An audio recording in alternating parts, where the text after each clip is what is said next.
என்ன நடக்க போகிறாரு? அப்போஸ்தலர் நடபடிகள் 6ஆம் அதிகாரம் 7வது வசனம். அப்போஸ்தலர் நடபடிகள் 6ஆம் அதிகாரம் 7வது வசனம். தேவ வசனம் விருத்தி அடைந்தது, சீஷருடைய தொகை எருசலேமில் மிகவும் பெருகிற்று, ஆசாரியரில் அநேகரும் விசுவாசத்திற்கு கீழ்ப்படிந்தார்கள். சீஷருடைய தொகை எருசலேமிலே மிகவும் அதிகமாய் பெருகிற்று.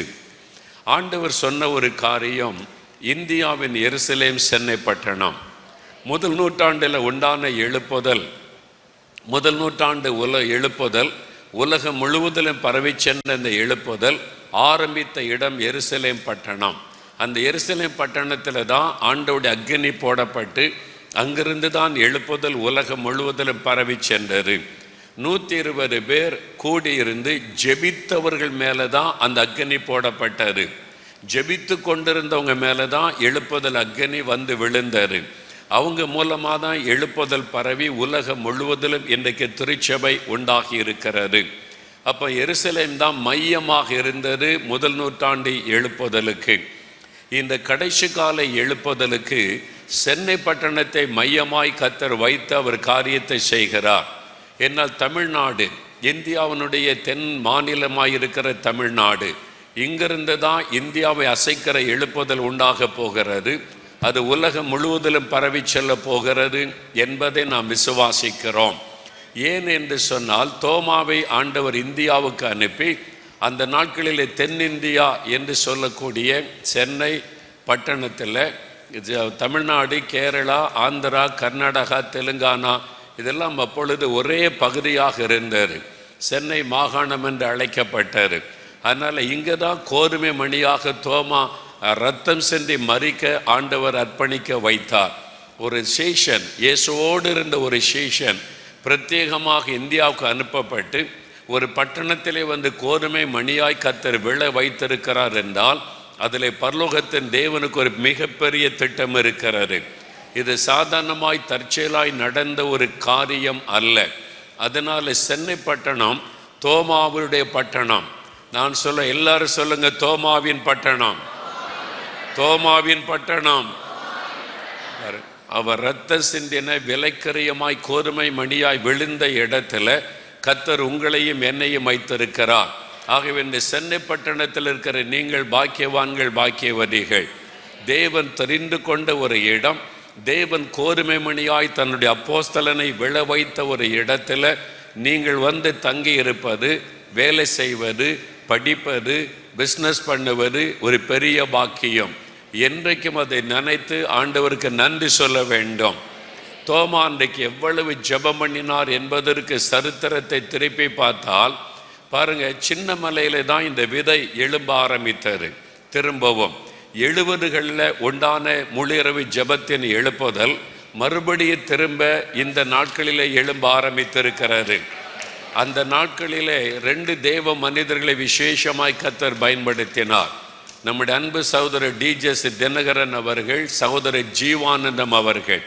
அந்த 2 தேவ மனிதர்கள் தான் ஒரு எழுப்புதல் தரிசனத்தோடு முழிரவு ஜெபத்துக்கு வித்திட்டவர்கள். அந்த நாட்களில் விபி ஹாலில் அந்த முழிரவு ஜெபம் நடைபெற்றது, பெரியார் திடலில் நடைபெற்றது, மெரினா கடற்கரையில் கூட பேரின்ப பெருவிழா நடக்கும்போது முழிரவு ஜெபம் அங்கே நடைபெற்றது. அதெல்லாம் நான் கண்கூடாக பார்த்திருக்கிறேன், பங்கு பெற்றிருக்கிறேன். அந்த எழுப்புதலை நான் கவனித்திருக்கிறேன். அந்த காலத்தில் அந்த எழுப்புதல் நடந்தபோது பேரின்ப பெருவிழா முடிந்து இரவு 9:30 மணிக்கு கடற்கரையிலேருந்து பஸ்ஸுகள் நூற்றுக்கணக்காக சென்னை பட்டணம் முழுவதும் ஜனங்கள் போவார்கள். போகும்போது பார்த்தீங்கன்னா இயேசுவின் நாம இனிதான் நாம பாட்டு பாடிக்கொண்டே போவாங்க பஸ்ஸுகளில். டிரைவர், கண்டக்டர், எதுக்கு சும்மா வர்றீங்க, பாட்டு பாடுங்கன்னு சொல்லுவாங்க. நான் கண்கூடாக நான் பார்த்து எல்லாம் பாட்டு பாடி துதித்து கொண்டே சென்னை பட்டணம் முழுவதிலும். எனக்கு அந்த மாதிரி காரியம் மறுபடியும் எப்போ நடக்கும்னு ஏக்கம் காணப்படுகிறாரு. அந்த நாள் வந்து விட்டாரு. அன்றைக்கு அது ஒரு வித்தாக போடப்பட்டு அது பரவி பரவி பரவி இப்பொழுது தேவன் மறுபடியும் இந்த முழிரவு ஜெபம் முதலாவது எங்கே ஆரம்பிக்கப்பட்டது? சின்னமலையில். அந்த சின்னமலை என்கிற இடத்துல தான் தோமா ஒரு குகையிலே தங்கி அவர் மணிக்கணக்காக நாட்கணக்காக ஜெபித்திருக்கிறார். அப்போ தோமா முழங்கால் படியிட்டு ஜெபித்த ஒரு இடம். அவர் சுவிசேஷம் அறிவித்து பலத்த அற்புதங்களை கர்த்தர் அவரை கொண்டு செய்திருக்கிறார். திரளான மக்கள் ரட்சிக்கப்பட்டிருக்கிறார்கள். தோமா மூலமாக அந்த காலத்தில் 2000 வருஷத்துக்கு முன்னால் இந்தியாவின் ஜனத்தொகை எவ்வளவு இருந்திருக்கும்? அந்த காலத்திலேயே 30 லட்சம் பேர் அந்த நாட்களில் கிறிஸ்தவர்கள் இருந்தார்கள் என்று சொல்லுவது யார் தெரியுமா? விவேகானந்தர் தன்னுடைய புஸ்தகத்தில் எழுதியிருக்கிறார். அந்த காலத்திலேயே அந்த அளவிற்கு சுவிசேஷம் பரவி ஒரு எழுப்புதல் வந்திருக்கிறது. இடைப்பட்ட காலத்திலே அந்த எழுப்புதல் தணிந்து போனது. ஆனால் இந்த கடைசி காலத்தில் இந்த கடைசி கால எழுப்புதலுக்கு தேவன் சென்னை பட்டணத்தை தெரிந்து கொண்டிருக்கிறார். அதனால தான் தேவன் நம்மை கூட்டி சேர்த்திருக்கிறார். இந்த நாளில் பாருங்க, இந்த இடத்துல மாத்திரம் அல்ல, பக்கத்து ஹால்களில் உட்கார்ந்திருக்கிற நீங்களும் கூட தேவனால் தெரிந்து கொள்ளப்பட்டு இயேசும் உங்கள் மத்தியில் உலாவி கொண்டிருக்கிறார். சரி, இந்த பட்டணத்தை குறித்து நம்ம காரியத்தை அறிந்து ஜெபிக்க போகிறோம். எருசலேம் பட்டணத்திலே தான் ஆவியானவர் ஊற்றப்பட்டு எழுப்புதல் பரவ ஆரம்பித்தது. 2ஆம் அதிகாரத்தில் முதலாவது சபை ஸ்தாபிக்கப்பட்டு எழுப்புதல் பரவ ஆரம்பித்து 6ஆம் அதிகாரம் 7ஆம் வசனம் வரும் பொழுது எருசலேம் பட்டணத்திலே சீஷருடைய தொகை மிகவும் அதிகமாய் பெருகிற்று. அந்த வசனத்தை நல்ல கவனிங்க. எருசலேமிலே சீஷருடைய தொகை 4ஆம் அதிகாரம் 31ஆம் வசனம் 30-31 பார்க்கும்போது விசுவாசிகள் பெரும் கூட்டமாய் இருந்தார்கள் என்று வசனம் சொல்லுகிறாரு. 6ஆம் அதிகாரத்தில் வரும்போது சீஷர்கள் என்று அவங்க விசுவாசிகள் சீஷர்களாய் மாறிவிட்டார்கள். யாரை பார்த்தாலும் இயேசுவை பற்றி பேசினாங்க, இயேசுவை அறிவித்தாங்க. அதனால தான் யூத மத தலைவர்கள் இயேசுக்கர் உங்களுடைய போதகத்தினாலே எருசலேமை நீங்கள் நிரப்பி விட்டீர்கள் என்று குற்றப்படுத்தினார்கள்.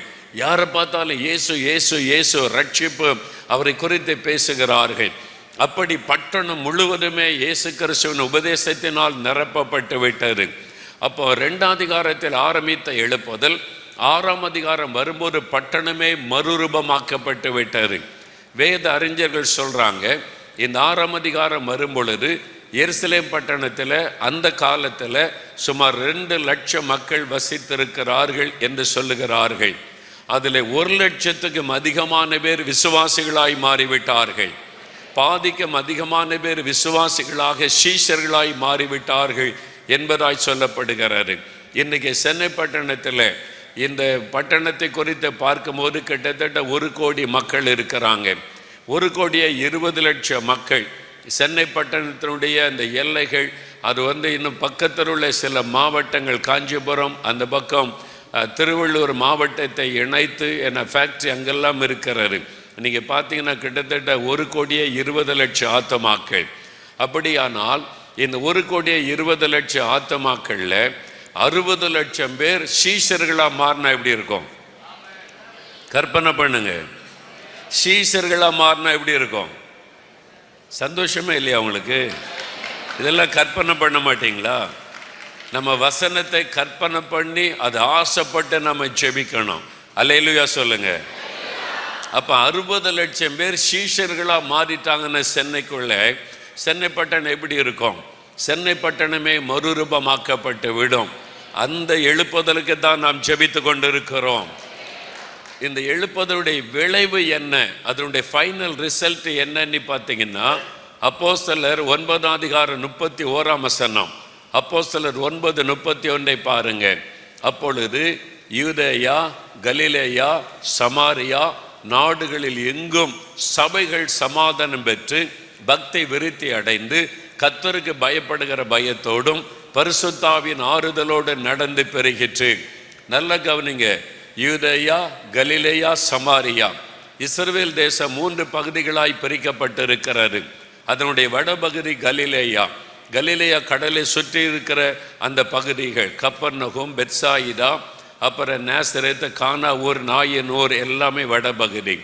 அவனுடைய யூதேயா என்பது தென்பகுதி, மலைநாடு என்று அழைக்கப்படுகிறது. அங்கே தான் எருசலேம், பெத்லகேம், பெத்தானியா போன்ற பகுதிகள் எல்லாம் இருக்கிறது. நம்ம ஹெர்மோன் பகுதிகள் எல்லாம் இருக்கிறது. மத்திய பகுதி சமாரியா. 3 பகுதிகளாக இயேசுவின் நாட்களிலே கூட காணப்பட்டது. நாம் அதை பார்க்கிறோம். இன்னைக்கு இந்தியாவை பாருங்க. இந்தியா ஒன்று வட இந்தியா, தென்னிந்தியா, மத்திய இந்தியா. 3 பகுதிகளாக நம்முடைய இந்திய தேசம் காணப்படுகிறது. இப்போ இத்தனை மாநிலங்கள் இருந்தாலும் பொதுவாய் சொல்லும் பொழுது வட இந்தியா, தென்னிந்தியா, இது மத்திய இந்தியா, 3 பகுதிகள். அப்போ இந்த எழுப்புதல் எங்கிருந்து ஆரம்பிக்கணும்?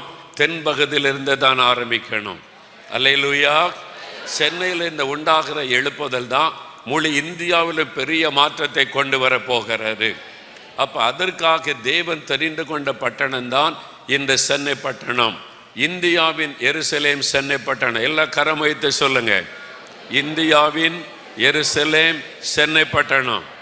சத்தமா சொல்லுங்க, இந்தியாவின் எருசலேம் சென்னை பட்டணம். அல்லேலூயா. அப்ப இந்த பட்டணத்தில் ஒரு ஆவிக்குரிய மாற்றம் உண்டானால்தான் தேசத்தில் ஒரு பெரிய மாற்றம் வர முடியும். அதனால சென்னை பட்டணத்தை ஃபோக்கஸ் பண்ணி இதுக்காக மட்டும் நம்ம ஜெபிக்கணும். 2 விதமான ஜெபத்தை செய்ய போகிறோம். ஒன்று போராட்ட ஜெபம், இன்னொன்று மன்றாட்டு ஜெபம். Warfare prayer and intercessory prayer. இந்த 2 விதமான ஜெபமும் ரொம்ப அவசியம். ஜெபத்தை குறித்த பல காரியங்களை பவுல் அப்போஸ்தலன் தான் அழகாக எழுதுகிறார். 1 தீமோத்தேயு 2ஆம் அதிகாரத்தில் சொல்லும் போது 4 காரியங்களை சொல்லுகிறார். ஜெபங்கள், வேண்டுதல்கள், விண்ணப்பங்கள், ஸ்தோத்திரங்கள் என்று சொல்லி. பவுல் அப்போஸ்தலனுக்கு தான் தேவன் அநேக ரகசியங்களை வெளிப்படுத்தி அவர் ஜெபத்திலே மிக ஆழமான ஜெபங்களை ஏறெடுத்ததுனால தான் அவர் கண்டங்களை அசைக்கிறவராக தேவனால் பயன்படுத்தப்பட்டார். பவுல் போன இடத்திலெல்லாம் சாத்தானுடைய எல்லைகள் அதிர்ந்து போனது, பிசாசனுடைய திட்டங்கள் நொறுங்கி போனது. அவனுடைய சிங்காசனத்தை அவர் உடைத்தெறிந்து தேவனுடைய ஆளுகைக்குள்ளே பட்டணங்களை கொண்டு வந்தார். அதனால் தான் கலாத்தியா, எபேசு, பிலிப்பு, கொரிந்து எல்லா பட்டணங்களிலும் சபைகள் உண்டாகி அங்கே ஆண்டவருடைய நாமம் மகிமைப்பட்டது.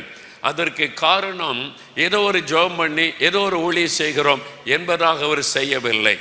ஆவிக்குரிய ரகசியங்களை அறிந்து ஜெபிக்கிறவராய் காணப்பட்டார். தேவன் அந்த காரியங்களை பவுல் அப்போஸ்தலனுக்கு வெளிப்படுத்தி காண்பித்து அதை அறிந்து அவர் ஜெபித்ததனால தான் பட்டணங்களை சுதந்திரிக்க முடிந்தது. சாத்தானுடைய எல்லைகளை தேவனுக்கு சொந்தமாக்க முடிந்தது. அதனால பவுல் அப்போஸ்தலனுடைய அந்த ஜெப அனுபவங்களை கவனித்து பார்க்கும்போது நாம் அநேக ஜெபத்தினுடைய ரகசியங்களை விளங்கி கொள்ள முடியும். அவர் சொல்லுகிறார், ரோமர் 15:32 சொல்லும்போது, நான் ஜெபத்திலே போராடுகிறதை போல நீங்களும் போராட வேண்டும் என்று உங்களை வேண்டிக் கொள்ளுகிறேன். ரோமர் 15ஆம் அதிகாரம் 32ஆம் வசனம். நீங்கள் அது ரொம்ப ஆச்சரியமான விஷயம் என்னவென்றால், அவர் சொல்லுகிற ஒரு காரியத்தை கவனிங்க. ஒவ்வொரு காரியத்தில் நம்ம எப்படி ஜெபத்தில் கவனம் செலுத்த வேண்டும் என்பதற்கு அது முக்கியமான ஒரு வசனமாயிருக்கிறாரு. ரோமர் 15:32, நீங்கள் தேவனை நோக்கி செய்யும் ஜெபங்களில் நான் போராடுவது போல நீங்களும் என்னோட கூட போராட வேண்டும் என்று நம்முடைய கர்த்தராகிய இயேசு கிறிஸ்துவின் நிமித்தமும் ஆவியானவருடைய அன்பின் நிமித்தமும் உங்களை வேண்டிக் கொள்ளுகிறேன். நான் ஜெபத்திலே போராடுகிறேன், நீங்களும் ஏன் கூட சேர்ந்து போராடுங்கள். நம்ம ஒன்று சேர்ந்து ஜெபத்திலே போராட வேண்டும் என்பதான ஒரு காரியத்தை சொல்லுகிறார். எதற்காகவா? முந்தின வசனம் பாருங்கள். யூதேயாவில் இருக்கிற அவிசுவாசிகளுக்கு நான் தப்புவிக்கப்படும்படிக்கும் நான் எருசலேமில் உள்ள பரிசுத்தவான்களுக்கு செய்ய போகிற தர்ம சகாயம் அவர்களால் அங்கீகரிக்கப்படும்படிக்கும். பாருங்களா, அதாவது பொல்லாத மனிதர்கள் கையிலிருந்து தப்புவிக்கப்படும்படிக்கும் தான் செய்கிற ஊழியம் அங்கீகரிக்கப்படும்படிக்கும் போராடி ஜெபிக்க வேண்டும் என்று சொல்லுகிறார். அப்போ எந்த ஒரு காரியத்தை செய்தாலும் போராட்ட ஜெபம் அவசியம். நீங்கள் ஆண்டவருக்கு அவர் விசுவாசிகளுக்கு உதவி செய்வதற்கு பணம் சேகரிக்கிறார். எருசலேமில் ஒரு பெரிய பஞ்ச காலத்தில் தேவ பிள்ளைகளுக்கு உதவி செய்ய வேண்டும் என்று பணம் சேகரித்து கொண்டு வருகிறார். அது அங்கீகரிக்கப்படணும், அந்த ஊழிய வெற்றியா முடியணும், அதற்காக என் கூட சேர்ந்து போராடி ஜெபியுங்கள் என்று சொல்லுகிறார். அப்ப எல்லா காரியத்திலுமே போராட்ட ஜெபம் அவசியம். தேவ பிள்ளைகள் அறிந்து கொள்ளணும், ஊழியர்கள் அறிந்து கொள்ளணும். எந்த காரியத்தை செய்தாலும் போராட்ட ஜெபம் அவசியம். ஒரு ஆராதனை நடத்துவதற்கு போராட்ட ஜெபம் அவசியம். ஒரு தேவனுடைய திட்டத்தை நிறைவேற்ற போராட்ட ஜெபம் அவசியம். ஒரு சுவிசேஷத்தை அறிவிக்க போனால் போராட்ட ஜெபம் அவசியம். நீங்கள் செய்ய போகிற ஒரு காரியம் வாய்க்க வேண்டுமானால் போராட்ட ஜெபம் அவசியம். ஏன் இந்த போராட்ட ஜெபம் அவசியம்? யார் நமக்கு விரோதமாய் போராடுவது? அதைத்தான் எபேசியர் 6ஆம் அதிகாரத்தில் ரொம்ப அருமையாக ஆவியானவர் அவரை கொண்டு சபைகளுக்கு எழுதி வைத்திருக்கிறார். அந்த எபேசியர் 6ஆம் அதிகாரம் 12வது வசனம் பாருங்க. மாம்சத்தோடும் இரத்தத்தோடும் அல்ல. நம்முடைய போராட்டம் இந்த மாம்சமும் இரத்தமும் உடைய மனிதர்களோடு கூட அல்ல. மனிதர்களோடு நாம் யுத்தம் பண்ணுவதில்லை, போராடுவது இல்லை. அங்கே 4 விதமான ஆவிகளை குறித்து சொல்லுகிறார். அவர் சொல்லும்போது, பிசாசின் தந்திரங்களோடு எதிர்த்து நிற்க நீங்க திராணி உள்ளவளாகணும். அவனோடு தான் யுத்தம், பிசாசோடு, சாத்தானோடு. அவன் எப்படி கிரியை செய்கிறான்? 12ஆம் வசனத்தில் துரைத்தனங்களோடும், துரைத்தனம் பண்ணுகிற ஆவிகள், அதிகாரங்களோடும், அதிகாரத்திலே கிரியை செய்கிற ஆவிகள், இப்பிரபஞ்சத்தின் அந்தகார லோகாதிபதிகளோடும், இருளிலே கிரியை செய்கிற அந்தகார வல்லமைகள், வானமண்டலங்களில் கிரியை செய்கிற பொல்லாத ஆவிகளின் சேனைகளோடும் நமக்கு போராட்டம் உண்டு. 4 விதமான சாத்தானுடைய கிரியைகளை, சாத்தான் ஒருவன் தான், பிசாசானவன் ஒருவன் தான். ஆனால் அவனுடைய கிரியைகள், அவன் செயல்படுகிற விதங்கள், அவன் போராடுகிற விதங்கள், அவன் எதை குறிவைத்து தாக்குகிறான், எதிலிருந்து அவன் கிரியை செய்து ஊழியங்களை, சபைகளை முடக்குகிறான், தேவனுடைய ராஜ்யத்திற்கு விரோதமாய் போராடுகிறான் என்பதை பவுல் அப்போஸ்தலன் தெளிவாக அறிந்து விளக்கமாய் சொல்லி இருக்கிறார். இந்த போராட்டம் நமக்கு உண்டு என்று அன்றைக்கு அவரை எழுதி, அவர் அப்படி போராடி ஜெபித்ததுனால தான் சாதித்தார். அவர் மூலமாய் சுவிசேஷம் பரவினர், போகிற இடமெல்லாம் ஆத்மா ரட்சிக்கப்பட்டார்கள். அப்போ இந்த போராட்ட ஜெபம் ரொம்ப அவசியம். சென்னை பட்டணத்திற்காக இந்த போராட்ட ஜெபம் மிகவும் அவசியம். இந்த 4 விதமான ஆவிகளை சென்னை பட்டணத்தில் குறிவைத்து செயல்படுகிறாரு. அந்த ஆவிகளை எதிர்த்து நாம் யுத்தம் பண்ணி நாம் ஜெபிக்க வேண்டும். அதில் ரொம்ப விசேஷமான முக்கியமான காரியம் என்னவென்றால், அடுத்த வசனத்தை பாருங்க. எந்த காலத்தில் இந்த போராட்டம் அதிகமாகும்? 13ஆம் வசனம். ஆகையால் தீங்கு நாளிலே அவைகளை நீங்கள் எதிர்க்கவும், சகலத்தையும் செய்து முடித்தவர்களாய் நிற்கவும், திராணி உள்ளவர்கள் ஆகும்படிக்கு தேவனுடைய சர்வாயுத வர்க்கத்தை எடுத்துக் கொள்ளுங்கள். தீங்கு நாளிலே, பவுல் எழுதினது 2000 வருஷத்துக்கு முன்னால. ஆனால் அங்கு ஆவியானவர் எழுதி வைத்திருக்கிறார், தீங்கு நாளிலே இந்த பொல்லாத ஆவிகளை நீங்கள் எதிர்க்கணும், இந்த சாத்தானுடைய கிரியைகளை நீங்கள் எதிர்க்கணும். தீங்கு நாட்கள் என்று எதை குறிப்பிடுகிறார்? இந்த காலம், கடைசி காலம். இன்னைக்கு பாஸ்டர் வந்து விளக்கமா சொன்னார்களே, கடைசி காலத்துக்கான அடையாளம் என்ன, என்னென்ன தீங்குகள்? ஒரு பக்கம் யுத்தம், ஒரு பக்கம் பூமி அதிர்ச்சிகள், ஒரு பக்கம் பஞ்சம், இன்னொரு பக்கம் ஜனத்துக்கு விரோதமாய் ஜனம், இன்னொரு பக்கம் வஞ்சக ஆவிகள், கள்ள உபதேசங்கள், கள்ள தீர்க்க தரிசனங்கள், இதெல்லாம் விளக்க சொன்னார்களே. இதுதான் இந்த கடைசி கால தீங்கின் காலம், இதுதான் இந்த கொடிதான காலம். பவுல் அன்னைக்கு பவுல் மூலமாய் ஆவியானவர் எழுதும்போது, தீங்கு நாளிலே நீங்கள் அவைகளை எதிர்க்க வேண்டும், அதற்கு திராணி உள்ளவளாய் இருக்க வேண்டும் என்று குறிப்பிடுகிறார். இதுதான் இந்த கடைசி காலத்தில், இந்த தீங்கான காலத்தில், சாத்தான் பலமா யுத்தம் பண்ணுகிற காலத்தில் நாம் இந்த ஆவிகளை எதிர்த்து ஜெயிக்க வேண்டும் என்று ஆவியானவர் ஏற்கனவே எழுதி வைத்திருக்கிறார். ஆனால் தான் வெளிப்படுத்தின விசேஷம் 12:12 சாத்தானுக்கு கொஞ்ச காலம் மாத்திரமே உண்டென்றவன் அறிந்திருக்கிறபடியால் அவன் தீங்கு செய்யும்படி உங்கள் மத்தியிலே இறங்கி இருக்கிறான். ஆகவே உங்களுக்கு தீங்கு நடைபெறும் என்பதாக, உங்களுக்கு ஆபத்து வரும் என்று வேதம் எச்சரிக்கிறது. இதுதான் அந்த கடைசி காலம். அவன் கொஞ்ச காலம்தான் அவனுக்கு இருக்கிறது. என்னால் எழுப்புதல் சீக்கிரமாய் வரப்போகிறது. உலகமே திரள் கூட்ட மக்கள் ரட்சிக்கப்பட போகிறார்கள். பெரும்பாலான மக்கள் ரட்சிக்கப்பட்டு ஒரு பெருங்கூட்டமாய் பரலோகத்துக்கு செல்ல போகிறார்கள். அதனால சாத்தான் முழு பலத்தோடு யுத்தம் பண்ண இறங்கி இருக்கிறான். இதை தேவ பிள்ளைகள் அறிந்து கொள்ள வேண்டும். கடைசி காலத்தில், கடைசி மணி வேளையில் வந்திருக்கிறதுனால கிறிஸ்தவ வாழ்க்கை சாதாரணமாக இருக்காது, ஊழியம் சாதாரணமாக இருக்காது. தேவ பிள்ளைகள் சாதாரண கிறிஸ்தவ வாழ்க்கை வாழ முடியாது. அனுதினமும் போராடித்தான் ஆக வேண்டும், யுத்தம் பண்ணித்தான் ஆக வேண்டும். நம்முடைய எதிராளியாகிய சாத்தான் பூமியிலே பலமாக இறங்கி கிரியை செய்ய ஆரம்பித்து விட்டான். ஏனென்றால் அவனுக்கு கொஞ்ச காலம்தான் இருக்கிறது. ஆனால் அவனை ஜெயிக்க வேண்டும், அவனுடைய கிரியைகளை முடக்க வேண்டும், அவனுடைய வல்லமைகள் அழிக்கப்பட வேண்டும். அப்பதான் மாபெரும் எழுப்புதல் உண்டாகி சுவிசேஷம் பரவி திரக்கூட்ட மக்கள் ரட்சிக்கப்படுவார்கள். யாரை கொண்டு அதை செய்வது? யார் மூலமாக இந்த காரியம் நடைபெறும்? அதற்கு தான் தேவன் உங்களையும் என்னையும் தெரிந்தெடுத்திருக்கிறார். அதற்கு தான் நீங்கள் அழைக்கப்பட்டிருக்கிறீர்கள். அதனாலதான் இந்த நாட்களிலே உங்களுடைய சிந்தை மாற வேண்டும். சாதாரண ஒரு கிறிஸ்தவ வாழ்க்கை, என் வேலைக்காக ஜெபம், என் படிப்புக்காக ஜெபம், என் ப்ரொமோஷனுக்காக ஜெபம், என்னுடைய சுகத்துக்காக ஜெபம் என்று இந்த சுயநல ஜெபத்தை விட்டு ஆவியானவர் எழுதி வைத்திருக்கிற காரியத்தில் நம்ம கவனம் செலுத்தி ஜெபிக்க வேண்டும். நம்முடைய காரியம் மாற வேண்டும். நம்ம அப்படி மாறிவிட்டால் உங்க சொந்த காரியம் தானாய் நடக்கும். நீங்க அதுக்காக பாரப்பட வேண்டிய அவசியம் இல்லை. ஐயா, கடன் பிரச்சனை, பண பிரச்சனை, வியாதி பிரச்சனை, இதுக்காக நீங்கள் பாரப்பட வேண்டிய அவசியமே இல்லை. அதெல்லாம் ஒதுக்கி வைத்து விட்டு ஆண்டவர் சொல்லுகிற காரியத்தில் கவனம் செலுத்தினா அவைகள் தானாய் நடைபெறும். யோபு சிறையிருப்பில் உட்கார்ந்து இருக்கிறார். தன் சிநேகிதர் மேல் ஆண்டவருக்கு கோபம் வருகிறது. அவங்க மன்னிக்கப்படணும், அவங்களுக்கு ஆண்டவர் இரக்கம் காட்டணுமானா யோபு ஜெபிக்கணும். யோபு என்ன சொல்லியிருக்கலாம்? ஆமாம், ஜெபிக்கணும். நானே உட்கார்ந்துருக்கிறேன், சாம்பல் உட்கார்ந்துருக்கேன், பார்க்குறீங்கல்ல, எல்லாத்தையும் இழந்து மொட்டை அடிச்சுக்கிட்டு புறம் போல் எல்லாரும் என்னை பரிகாசம் பண்ணால் ஏளனம் பண்ணுறாங்க, நான் எல்லாத்தையும் இழந்து நிற்கிறேன், முதல்ல ஆண்டவர் என்ன சரிப்படுத்தட்டும், அப்புறம் ஜெபிக்கிறேன் அப்படின்னு யோபு சொல்லவில்லை.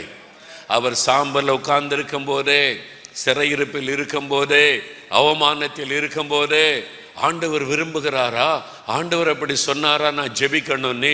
ஆமாம், ஆண்டவர் தான் சொன்னார். யோபு ஜெபம் பண்ணினா நான் உங்களுக்கு இறக்கம் செய்வேன், உங்களை மன்னிப்பேன்னு சொல்லிட்டாரு, அப்போ நான் ஜெபிக்கிறேன். யோபு தன்னுடைய காரியத்தை எல்லாம் மறந்துவிட்டு ஆண்டவர் விரும்புகிற ஒரு ஜெபத்தை செய்ததுனால தனக்காக ஜெபிக்காமலேயே யோபின் சிறையிருப்பு மாறிவிட்டது. உங்களுக்காக நீங்கள் ஜெபிக்கவே தேவையில்லை, தன்னால மாற்றங்கள் வரும். நீங்க ஆண்டவருடைய பாரத்தை உங்களுக்கு சொந்தமாக்கி ஆண்டவர் விரும்புகிற காரியத்துக்கு ஜெபித்தால் இது தன்னால நடக்கும். அல்லேலூயா சொல்லுங்க. இந்த மாதிரி ஏராளமான சாட்சி எங்களுக்கு வருகிறாரு. ஒரு சகோதரர் எழுதினாங்க, 3 வருஷமா வேலை தேடுறேன், 3 வருஷமா பிரயாசப்பட்டு வேலையே கிடைக்கல, எத்தனை இன்றைக்கு போயிட்ட வேலை கிடைக்கல. அப்போதான் நீங்க அறிவிச்சிங்க 21 நாள் தேசத்துக்காக ஜெபிக்கணும், தானியல் ஜெபம்னு சொல்லி. நானும் 21 நாள் உபவாசம் பண்ணி ஜெபிக்கலான்னு சொல்லி என் வேலைக்காக ஜெபிக்கல, என் குடும்பத்துக்காக ஜெபிக்கல, எனக்காக ஒன்றுமே கேட்கல. 21 நாள் உபவாசம் பண்ணி நான் நம்முடைய தேசத்துக்காக மற்றவங்களுக்காக ஜெபம் பண்ணினேன். ஜெபம் முடிஞ்ச அடுத்த நாள் எனக்கு அப்பாயின்மெண்ட் ஆர்டர் வந்து விட்டாரு. பெரிய ஒரு வேலை, எதிர்பார்த்ததை விட பெரிய வேலை வந்து விட்டாரு. நிறைய பேர் சொல்றாங்க, நான் எங்களுக்காக ஜெபிக்கவே இல்லை, தேசத்துக்காக ஜெபம் பண்ணி எங்கள் வீட்டில் இந்த வியாதி மறைந்து விட்டாரு, எங்கள் கடன் பிரச்சனை தீர்ந்து விட்டது. இப்படி ஏராளமான சாட்சிகளை நான் இப்பொழுது கேள்விப்படுகிறேன். இங்கே வந்திருக்க நீங்கள் யாரும் இன்றைக்கு உங்களுக்காக ஒன்றுமே கேட்கக்கூடாது. அப்படி சொல்றவங்க மட்டும் கை வைத்துங்க. அல்லேலூயா சொல்லுங்க. அல்லேலூயா. எனக்காக நான் ஜெபிக்க வரல ஆண்டவரே, என் சென்னை பட்டணம் மறுரூபமாகணும், என் சென்னை பட்டணத்தில் எழுப்புதல் வரணும், என் சென்னை பட்டணத்தில் இருக்கிற எல்லாரும் இயேசுவின் சீஷரா மாறணும். அதுக்காகத்தான் நான் ஜெபிக்க வந்திருக்கிறேன். அல்லேலூயா. நீங்க இதுல மாத்திரம் கவனம் செலுத்துங்க. நீங்க வீட்டுக்கு போய் பார்த்தீங்கன்னா உங்க வியாதி மறைஞ்சு போயிருக்கும், உங்க பிரச்சனை தீர்ந்து போயிருக்கும். எப்படி போச்சு இந்த வியாதி, எப்படி போச்சுன்னே தெரியலையே. நீங்க சென்னைக்காக ஜெபிச்சீங்க, ஆண்டவருக்கு பிரியமான ஜெபம் பண்ணீங்க, உங்க காரியத்தை அவர் பொறுப்பெடுத்துக் கொள்ளுவார். ஆமேன் சொல்லுங்க. அல்லேலூயா. இப்ப சென்னை பட்டணத்துக்காக ஜெபிக்க போகிறோம். அன்னைக்கு எருசலேம் பட்டணம் மாறின பிறகுதான் அந்த எழுப்புதல் உலகமெல்லாம் பரவினது, அந்த தேசம் முழுவதிலும் பரவினது. முதலாவது இந்த சென்னை பட்டணம் மாறணும், அதான் தேவனுடைய இருதயத்தின் இயக்கம். ஆனால் சென்னை பட்டணத்தில் இருக்கிற தேவ பிள்ளைகள் ஆண்டவருடைய இருதயத்தை அறிந்து ஜெபிக்கணும். முதலாவது இந்த 4 விதமான ஆவிகளை குறிவைத்து நாம ஜெபிக்க போகிறோம். அந்த ஆவிகளை எதிர்த்து ஜெபிக்க போகிறோம். இந்த பட்டணத்தை பாழாக்கி கொண்டிருக்கிற ஆவிகள், இந்த பட்டணத்தை சிறைப்பிடித்து வைத்திருக்கிற பொல்லாத சாத்தானுடைய கிரியைகள், இந்த பட்டணத்தில் இருக்கிற மக்களை வஞ்சித்து வைத்திருக்கிற பொல்லாத பிசாசனுடைய கிரியைகள், அவைகளை எதிர்த்து ஜெபிக்க போகிறோம். இந்த 4 விதமான ஆவிகளை குறித்து ரொம்ப சுருக்கமாக சில காரியம் சொன்ன பிறகு எல்லாரும் இணைந்து ஜெபிக்க போகிறோம். நான் முதலாவது வானமண்டலத்தின் ஆவிகள். இந்த 4 விதமான ஆவிகளையும் நாம் வரிசையா ஜெபிக்காதபடி முதலாவது நாம் ஜெபிக்க வேண்டியது சென்னை பட்டணத்தின் வானமண்டலத்தின் ஆவிகள். சாத்தான் வானமண்டலத்திலே தன்னுடைய ராஜ்யத்தை அமைத்து அங்கிருந்து கொண்டு உலகத்தின் மக்களை வஞ்சித்து உலகத்தில் ஆளுகை செய்கிறான். நம்ம எல்லாருக்கும் தெரியும், அந்த லூசிஃபர் என்கிற பிரதான தூதர்களிலே ஒருவன் ஆண்டவருக்கு விரோதமாக எழும்பி அவன் பெருமையோடு கூட கர்த்தருக்கு விரோதமாய் நின்றபடியினால் அவனை பரலோகத்தை விட்டு ஆண்டவர் தள்ளிவிட்டார். அவனோடு கூட கோடிக்கணக்கான தூதர்களும் வஞ்சிக்கப்பட்டு பிரிந்து போனார்கள். இப்போ அவன் பரலோகத்தில் இருக்க முடியாது. ஆண்டவர் அவனை புறம்பாக்கி விட்டார். எங்கே போய் இருப்பது? பூமியை பார்க்கிறான். பூமி மனிதர்களுக்காக கொடுக்கப்பட்டு விட்டது, மனிதர்களுக்கு சொந்தமாகி விட்டது. பூமியிலையும் அந்தவன் இருக்க முடியாது. ஆகவே வானத்துக்கு பூமிக்கு நடுவாய் ஆகாயத்திலே தன்னுடைய ராஜ்யத்தை அமைத்து கொண்டு ஆகாயத்தில் இருந்து கொண்டு முழு உலகத்திலும் அவன் கிரியை செய்து ஆத்துமாக்களை வஞ்சித்து கொண்டிருக்கிறான். அப்ப சென்னை பட்டணத்தின் ஆகாய மண்டலத்திலே சாத்தான் தன்னுடைய ராஜ்யத்தை அமைத்து இங்க இருக்கிற ஆத்துமாக்களை பாவத்துக்குள்ளாக்கி வஞ்சித்து ஏமாற்றி அவருடைய கண்களை குருடாக்கி தவறான காரியங்களை நம்ப வைத்து இந்த மக்களை பாவத்துக்குள்ள சாபத்துக்குள்ள அடிமைப்படுத்தி ரட்சிக்கப்பட விடாதபடி அவன் காரியத்தை செய்து கொண்டிருக்கிறான். அப்ப சென்னை பட்டணத்தில் இருக்கிற மக்கள் ரட்சிக்கப்பட வேண்டுமானால் இவர்களை அடிமைப்படுத்தி செயல்படுகிற வானமண்டலத்தின் ஆவிகள் துரத்தப்பட வேண்டும். அல்லேலூயா சொல்லுங்க. டாக்டர் பால் எங்கச்ச ஒரு அனுபவத்தை சொன்னார். அமெரிக்காவில் இந்த ஊழியக்காரர் பிரசங்கம் பண்ண வந்தபோது திரளான மக்கள் ரட்சிக்கப்பட்டாங்க. அந்த தென்கொரியாவிலே கூட்டம் ஒழுங்கு பண்ணி இருந்தார். நிறைய ஆண்டவர் அறியாத மக்கள் கண்ணீரோடு வந்து ஒப்பு கொடுத்தாங்க. அந்த ஊழியக்காரர் சொன்னார், இதே பிரசங்கத்தை நான் ஜெர்மனியில் பண்ணினேன், அங்கேயும் போய் பேசினேன், யாருமே ரட்சிக்கப்படலை. நான் ரொம்ப மன வேதனையோடு வந்தேன். இங்கே இவ்வளோ பேர் ரட்சிக்கப்படுறாங்களே, இவ்வளோ பேர் மனம் திரும்புகிறாங்களே எப்படி? டாக்டர் பால் எங்கிச்சோ அவர்கள் சொன்னார்கள், இங்கே நாங்கள் உபவாசம் பண்ணி ஜெபித்து ஜெபித்து இரவு ஜெபெல்லாம் பண்ணி எங்களுடைய வானமண்டலத்தின் ஆவிகளை எங்கள் நாட்டை விட்டே துரத்தி விட்டோம். அதனால இங்க யார் வந்து பிரசங்கம் பண்ணாலும் ஜனங்கள் ரட்சிக்கப்படுவார்கள். காரணம், அந்த ஆவிக்குரிய மண்டலத்தில் ஒரு பெரிய மாற்றம் உண்டாகி இருக்கிறது. அப்ப சென்னை பட்டணத்தின் வான மண்டலத்தில் சாத்தான் தன்னுடைய ராஜ்யத்தை அமைத்து இந்த பட்டணத்தில் இருக்கிற 1,20,00,000 ஆத்துமாக்களை வஞ்சித்து கொண்டிருக்கிறான். மனம் திரும்புவதை தடுத்து கொண்டிருக்கிறான். உலக சிற்றின்ப மோகத்துக்குள்ளே தள்ளி கொண்டிருக்கிறான். அந்த ஆவியை துரத்திட்டா இவங்க மனம் திரும்ப ஆரம்பிச்சிருவாங்க. அப்ப முதலாவது வானமண்டலத்தின் ஆவி சென்னை பட்டணத்தை கிளியர் பண்ணணும். ஆண்டவர் சொன்னார், என் நாமத்தினாலே பிசாசை துரத்துவார்கள்.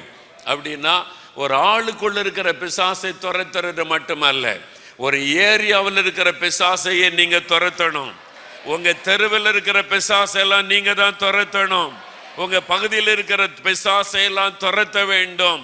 வானமண்டலத்தின் ஆவிகளை துரத்த வேண்டும் என்று அர்த்தம். அதுக்குத்தான் நம்ம எல்லாரையும் ஆண்டவர் ஒன்று கூட்டி இருக்கிறார். முதலாவது வானமண்டலத்தின் ஆவிகள் துரத்தப்படணும். இரண்டாவது துரைத்தனம் பண்ணுகிற ஆவிகள். அங்க சொல்லப்பட்டுக துரைத்தனம் பண்ணுகிற ஆவிகள். இது கண்ட்ரோலிங் ஸ்பிரிட். ஒரு மக்களை அடிமைப்படுத்துகிற ஆவிகள், மக்களை அடிமைப்படுத்துகிற ஆவிகள், துரைத்தனம் பண்ணுகிற ஆவிகள். என்ன நீ துரைத்தனம் பண்ற அப்படின்னா, என்ன நீ அதிகாரம் பண்ற, என்ன அடிமைப்படுத்த நினைக்கிறியா அப்படின்னு சொல்லுவாங்க. அடிமைப்படுத்தும் ஆவிகள், இந்த துரைத்தனம் பண்ணுகிற ஆவிகள் கண்ட்ரோலிங் ஸ்பிரிட். கண்ட்ரோல் பண்ணுவது, பட்டணத்தை கண்ட்ரோல் பண்ணுவது, வாலிபர்களை கண்ட்ரோல் பண்ணுவது, அதாவது ஜனங்களை கண்ட்ரோல் பண்ணுவது. அவன் அங்கிருந்து கொண்டு அவன் கண்ட்ரோல் பண்ணுகிறான். உதாரணத்துக்கு நான் சொல்றேன், முந்தின ஒரு ஆட்சி நடைபெற்றது. முந்தின ஆட்சி இங்கே நடைபெற்ற போது இங்கே முதலமைச்சர், துணை முதலமைச்சர், அமைச்சர்கள்லாம் இருந்தாங்க. ஆனால் இவங்க கண்ட்ரோல் பண்ணது எங்க சொல்லுங்க? வாயை தரங்க, உங்களை யாரும் ஜெயிலில் போட மாட்டாங்க. டெல்லியில இருந்து கண்ட்ரோல் பண்ணாங்கன்னு தெரியுமா தெரியாதா? இது ஓப்பனாக பேப்பரில் எல்லாரும் பேசுனது உண்மைதானே. அது இவங்க சும்மானாலும் இங்கே இருப்பாங்க, கண்ட்ரோல் எல்லாம் அங்கே தான் இருக்குது, அவங்க தான் கண்ட்ரோல் பண்ணுறவங்க. இதே மாதிரி இங்கே இருக்கிற இந்த 1,20,00,000 ஆத்துமாக்களை கண்ட்ரோல் பண்ணுகிற ஒரு ஆவி அங்கே வானமண்டலத்தில் உட்கார்ந்து கொண்டு கிரியை செய்கிறான். மக்களை அடிமைப்படுத்துகிற ஆவி, பயப்படுத்தி சிறுமைப்படுத்தி அடிமைப்படுத்துகிற ஒரு ஆவி. அப்ப அந்த ஆவி அழிக்கப்பட்டா இவங்க விடுதலை அடைவார்கள். அல்லேலூயா சொல்லுங்க. அப்ப அந்த ஆவி தான் இவங்களை அடிமைப்படுத்துகிறது, மதுபானத்துக்கு அடிமைப்படுத்துகிறது, போதை வஸ்துகளுக்கு அடிமைப்படுத்துகிறது, பாவத்துக்கு அடிமைப்படுத்துகிறது, இச்சைகளுக்கு அடிமைப்படுத்துகிறது, தவறான நம்பிக்கைகளுக்கு அடிமைப்படுத்துகிறது, மனுஷ வணக்கத்துக்கு அடிமைப்படுத்துகிறது, பலவிதமான பாவங்கள் நடக்கிறது. எல்லாத்துக்கும் காரணம் இந்த பொல்லாத இந்த ஆவி, துரைத்தனம் பண்ணுகிற ஆவி கண்ட்ரோல் பண்ணுகிறது. வாலிபர்களை, சிறு பிள்ளைகளை, பெரியவர்களை கண்ட்ரோல் பண்ணுகிறது. அதற்கு சாத்தான் பல காரியத்தை அவன் பயன்படுத்துவான். சாத்தான் கண்ட்ரோல் பண்ண பல காரியத்தை பயன்படுத்துவான். அதுல ஒன்றுதான் உங்க கையில கொடுக்கப்பட்டிருக்கிற செல்போன். உங்க செல்போனை வச்சே பிசாசு உங்களை கண்ட்ரோல் பண்ணிடுவான். டையின்னு சத்தம் வந்த உடனே இதை பாரு, என்னங்க பிரசந்தி கேட்குற, இதை பாரு செய்தி வந்திருக்கு பாரு. உங்களை அறியாமலேயே கை போகும், அப்படியே திருட்டுத்தனமா பார்க்கறது. இங்கே கண்ணை வச்சுட்டு அப்படியே பார்க்க. அப்போ நீங்கள் யாருடைய கண்ட்ரோலில் இருக்கீங்க? செல்போன் கண்ட்ரோலில். இது பிசாசனுடைய தந்திரம். நம்மை கண்ட்ரோல் பண்ணுவதற்கு செல்போன் உங்கள் கையில் கொடுத்துட்டான், உலகம் முழுதும் கையில் கொடுத்துட்டான். கடைசி காலத்தில் அந்திகிறிஸ்துவின் ஆட்சி வரும்போது எல்லாரையும் கண்ட்ரோல் பண்ணுவது உங்கள் கையில் இருக்கிற செல்போனை வச்சு தான். அதனால தான் நீங்கள் ராத்திரி தூங்கும் போதும் அதை பார்க்கறது, அப்பப்போ சிலர் விழிச்சியை பார்க்கறது, அது காலையில் எழும்பினுடன் அதை பார்க்கறது. நீங்கள் அதனுடைய கண்ட்ரோலில் இருந்தால் ரொம்ப டேஞ்சர். அது உங்களுடைய கண்ட்ரோலில் இருக்கணும். எப்போ உங்களுடைய கண்ட்ரோலை மீறி போதும் அந்த செல்போனை தூர போட்டுறது நல்லது. அல்லேலூயா சொல்லுங்க. இது இன்னைக்கு வாலிபர்களை, திரளான வாலிபர்களை பிசாசு எதை வச்சு கண்ட்ரோல் பண்ணுகிறான்? செல்போனை வைத்து. அதில் கேம், இந்த கேமை விளையாடு, அந்த கேமை விளையாடு, இந்த காட்சியை பாரு, அந்த காட்சியை பாரு, அப்படி பரிசுத்தமா வாழணும், மனம் திரும்பணும்னு நினைக்கிறவங்களுக்கு கூட சாத்தான் அப்படி அந்த துரைத்தனம் பண்ணுகிற ஆவி எங்கோ உட்கார்ந்து கொண்டு இங்க இருக்கிற மக்களை கண்ட்ரோல் பண்ணுவது. அமெரிக்காவில் இருந்து கொண்டு அவன் ஒளிபரப்புகிற காரியங்கள், அவன் செய்கிற காரியங்கள் சென்னையில் இருக்கிற வாலிபர்களை, சிறு பிள்ளைகளை அப்படியே அடிமைப்படுத்தி விடுகிறது. இதற்கு காரணம் அந்த ஆவி அழிக்கப்பட வேண்டும். துரைத்தனம் பண்ணுகிற ஆவியை நம்ம துரத்தணும், அது முடக்கப்பட வேண்டும், அதனுடைய கிரியைகள் அழிக்கப்பட வேண்டும். அதுக்கு தான் நம்ம ஜெபிக்கணும். துரைத்தனம் பண்ணுகிற ஆவிகள், அதுதான் சென்னை மக்கள் மனம் திரும்ப விடாதபடி, வாலிபல் ரட்சிக்க விடாதபடி அவங்களை கண்ட்ரோல் பண்ணி நடத்துகிற ஆவிகள், துரைத்தனம் பண்ணுகிற ஆவி. மூன்றாவது ஒரு ஆவி சொல்லப்படுகிறது, அந்தகார லோகாதிபதி. அந்தகார, powers of darkness. Powers of darkness, அது இருளின் அந்தகாரத்தில் கிரியை செய்கிற ஆவி. பவர்ஸ் ஆஃப் டார்க்னஸ், ராத்திரி இருட்டுனாலே என்ன அர்த்தம்? மந்திரவாதம், பில்லிசூனியம் பைபிளில் சொல்லப்பட்டிருக்கிறது. அந்த காலத்தில் எகிப்து தேசத்தில் அரண்மனையில் ராஜாவுக்கு பக்கத்தில் இருந்தவங்கெல்லாம் மந்திரவாதிகள். மோசே கோலை போட்ட போது, பாம்பான போது நிறைய மந்திரவாதிகள், எல்லாரும் கோலம் பாம்பா மாறுகிறது. அந்த அளவிற்கு மந்திரவாதம் அவங்க காலத்தில் காணப்பட்டதை பார்க்கிறோம். அவனும் தண்ணியை தொட்டா அதுவும் ரத்தமாய் மாறுகிறது, அவனாலும் அதை செய்ய முடிகிறது. அந்த அளவுக்கு மந்திரவாதம் காணப்பட்டது. பாபிலோன் தேசத்துல மந்திரவாதிகள், குறி சொல்றவங்க, சூனியக்காரர்கள் நிறைய பேர் இருந்தாங்கன்னு பைபிள்ல பார்க்கிறோம். ராஜாக்கள் எல்லாருமே அவங்க மந்திரவாதங்கள் அவங்களை நம்பி இருந்தார்கள். இன்றைக்கு நிறைய மந்திரவாதம், உலகம் முழுவதில் மந்திரவாதங்கள் பெருகி கொண்டிருக்கிறது. கடைசி காலமாக இருக்கிறபடியினால் இது சென்னை பட்டணத்தில் நிறைய மந்திரவாதம் செய்யப்படுகிறது, மந்திரவாதங்கள் நடக்கிறது. எல்லாரும் தூங்கின பிறகு இரவு நேரத்தில் இந்த மந்திரவாதங்கள் பல இடங்களிலே பயங்கரமாக செய்யப்பட்டு கொண்டு இருக்கிறது. தெரியுமா, சென்னையில் இருக்கிற ஒரு மலையில் சபைகளுக்கு விரோதமா, பாஸ்டர்மார்களுக்கு விரோதமாய் மந்திரவாதம் செய்யப்படுகிறது. அதுக்குன்னே சென்னையில் ஒரு மலைப்பகுதி இருக்கிறது. சபைகளுக்கு விரோதமாய், பாஸ்டர்மார்களுக்கு விரோதமாய் மந்திரவாதம் செய்வதற்கென்று ஒரு மலைப்பகுதி இருக்கிறது. சென்னைக்குள்ளேயே நிறைய மந்திரவாதங்கள் நடைபெற்று கொண்டு இருக்கிறது. இந்தியாவில் அதாவது ஆப்பிரிக்காவில் தான் நிறைய மந்திரவாதிகள் அப்படின்னு கேள்விப்பட்டிருப்போம். நிறைய அங்கே ஆதிவாசி இருக்கிறதுனால அங்கே நிறைய மந்திரவாதி இருக்கிறது உண்மைதான். நான் சவுத் ஆப்பிரிக்காவுக்கெல்லாம் போயிருந்தேன். ஆப்பிரிக்காவில் உள்ள என்ன சொல்கிறாங்க, இங்கே நாங்கள் நிறைய மந்திரவாதிகள்லாம் இருக்கிற உண்மைதான். ஆனால் உலகத்திலேயே பவர் கூடின மந்திரவாதம் ஃபைனலாக நாங்கள் அதை கற்றுக்கொள்வதற்கு நாங்கள் போகிற இடம் இந்தியா. இந்தியாவில் இருக்கிற கேரளாவில் தான் உலகத்திலேயே பவர் கூடின மந்திரவாதிகள் இருக்காங்களாம். ஃபைனலாக படிக்கிறதுக்கு இங்கே தான் வருவேன்னு சொன்னாங்க. பாருங்கள், கேரளா மந்திரவாதிகளால் நிறைந்திருக்கிறது. கேரளா மந்திரவாதிகள் இந்தியா முழுவதும் பரவி இருக்கிறாங்க.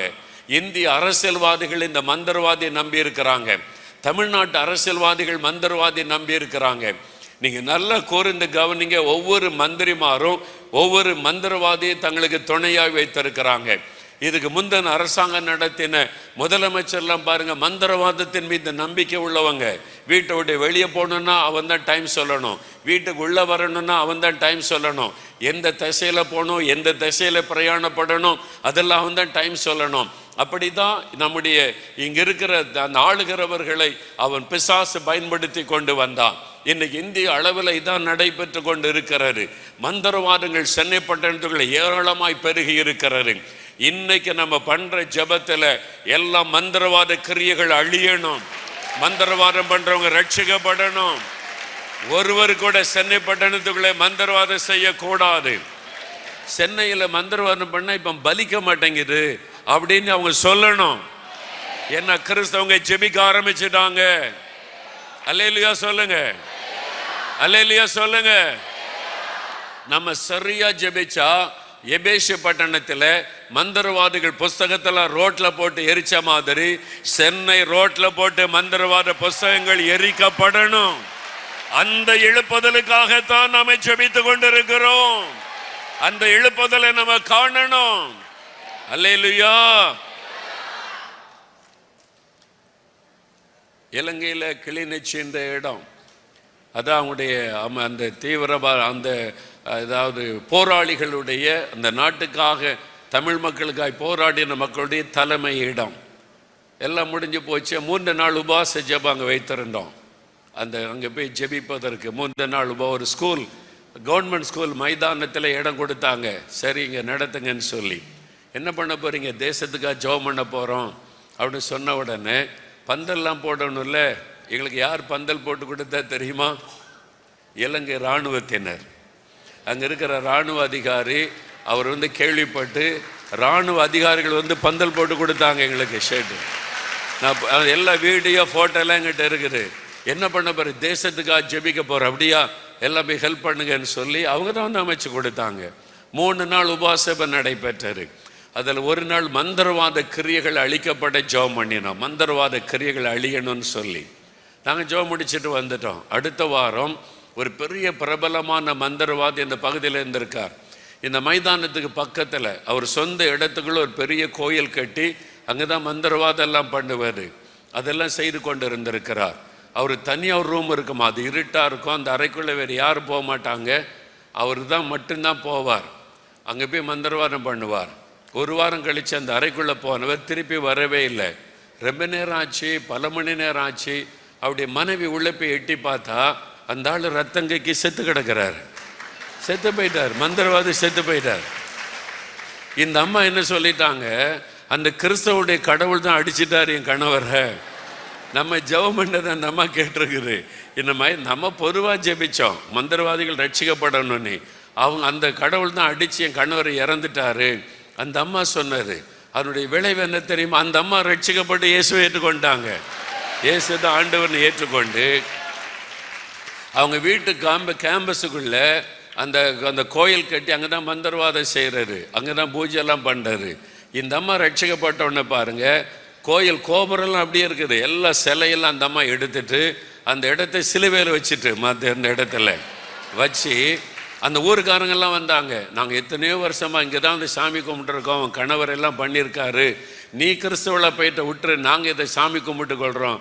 அந்தம்மா சொல்லி, இது ஏன் இடம், நாங்கள் கட்டினது, நான் இதை சர்ச்சா மாத்துறேன்னு அந்த உள்ளே சிலுவை வச்சு சர்ச்சா மாற்றிட்டு இப்போ அங்கே அசம்பிளிஸ் ஆஃப் காட் சர்ச் ஆராதனை அங்கே நடக்குது.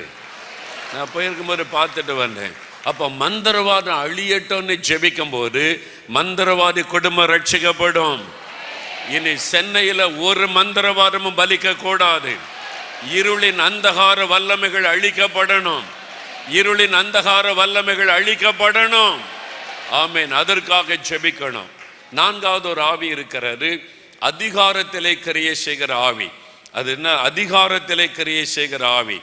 இந்த ஆவிகள் என்ன செய்கிறதுன்னா, எங்கெல்லாம் அதிகாரம் இருக்கிறதோ அங்கெல்லாம் அந்த ஆவி கிரியை செய்யும். அதிகாரத்தில் அத்தாரிட்டிஸ் எங்கெல்லாம் இருக்கிறாங்க நீங்க யோசித்து பாருங்க.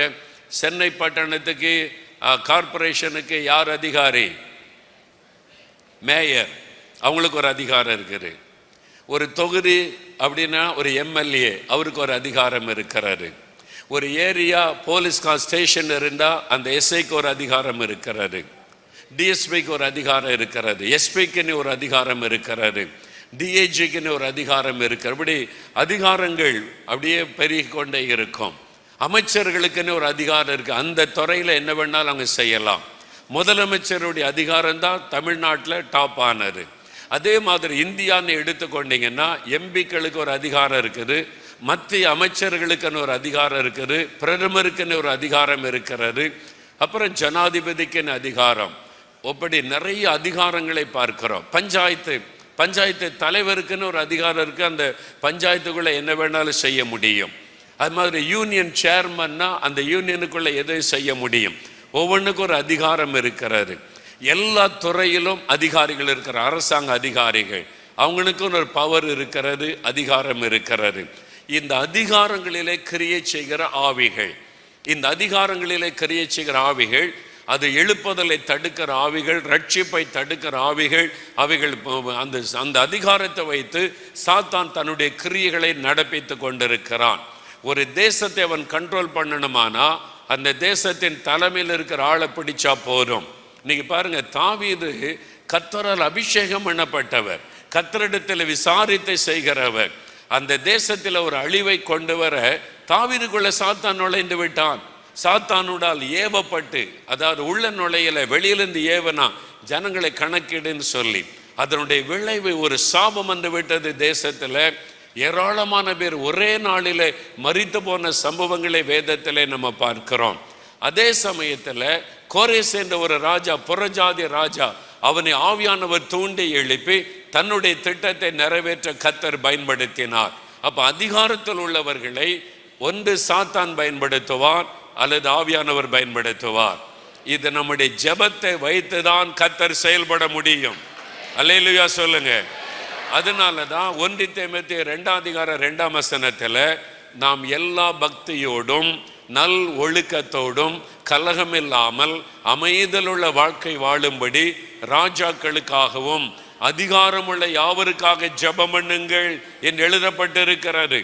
அதனால இந்த ஜெபம் எவ்வளவு முக்கியம் என்பதை வேதத்திலே நம்ம பார்க்கிறோம். பவுல் அதை அறிந்து அதிகாரத்தில் உள்ளவர்களுக்காக ஜெபித்ததுனால அதிகாரத்தில் உள்ளவர்களுக்கு சுவிசேஷத்தை அறிவித்தார். அதிகாரத்தில் உள்ளவர்களும் அவருடைய ஊழியத்தை தடுக்க முடியவில்லை. அந்த அளவிற்கு அவருடைய ஜெபம் இருந்தது. அப்ப அதிகாரத்தில் உள்ளவங்க மேல ஆண்டவருடைய ஆளுகை இருக்க நம்ம ஜெபிக்கணும். இதுல 3 காரியம் இருக்கு, நல்ல கவனிங்க. 1, அரசியல்வாதிகள், அவங்களுக்குன்னு ஒரு அதிகாரம் இருக்கிறது. அவங்க தான் சட்டத்தை ஏற்றுகிறவர்கள். தமிழ்நாடுடைய எல்லா அரசியல் தலைமையிடம் எதுதான்? சென்னை பட்டணம்.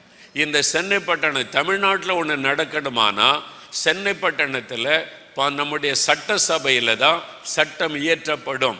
சட்டத்தை ஏற்றுகிறவர்கள் அரசியல்வாதிகள். அதனால தான் எல்லா அரசியல் தலைவர்கள், எல்லா கட்சி தலைவர்கள் அவங்களுக்குள்ள ஆவியான ஒரு கிரியை செய்யணும் என்று நம்ம ஜெபிக்க வேண்டும். 1. 2வது, சட்டத்தை நடைமுறைப்படுத்துறவங்க தான் அதிகாரிகள்.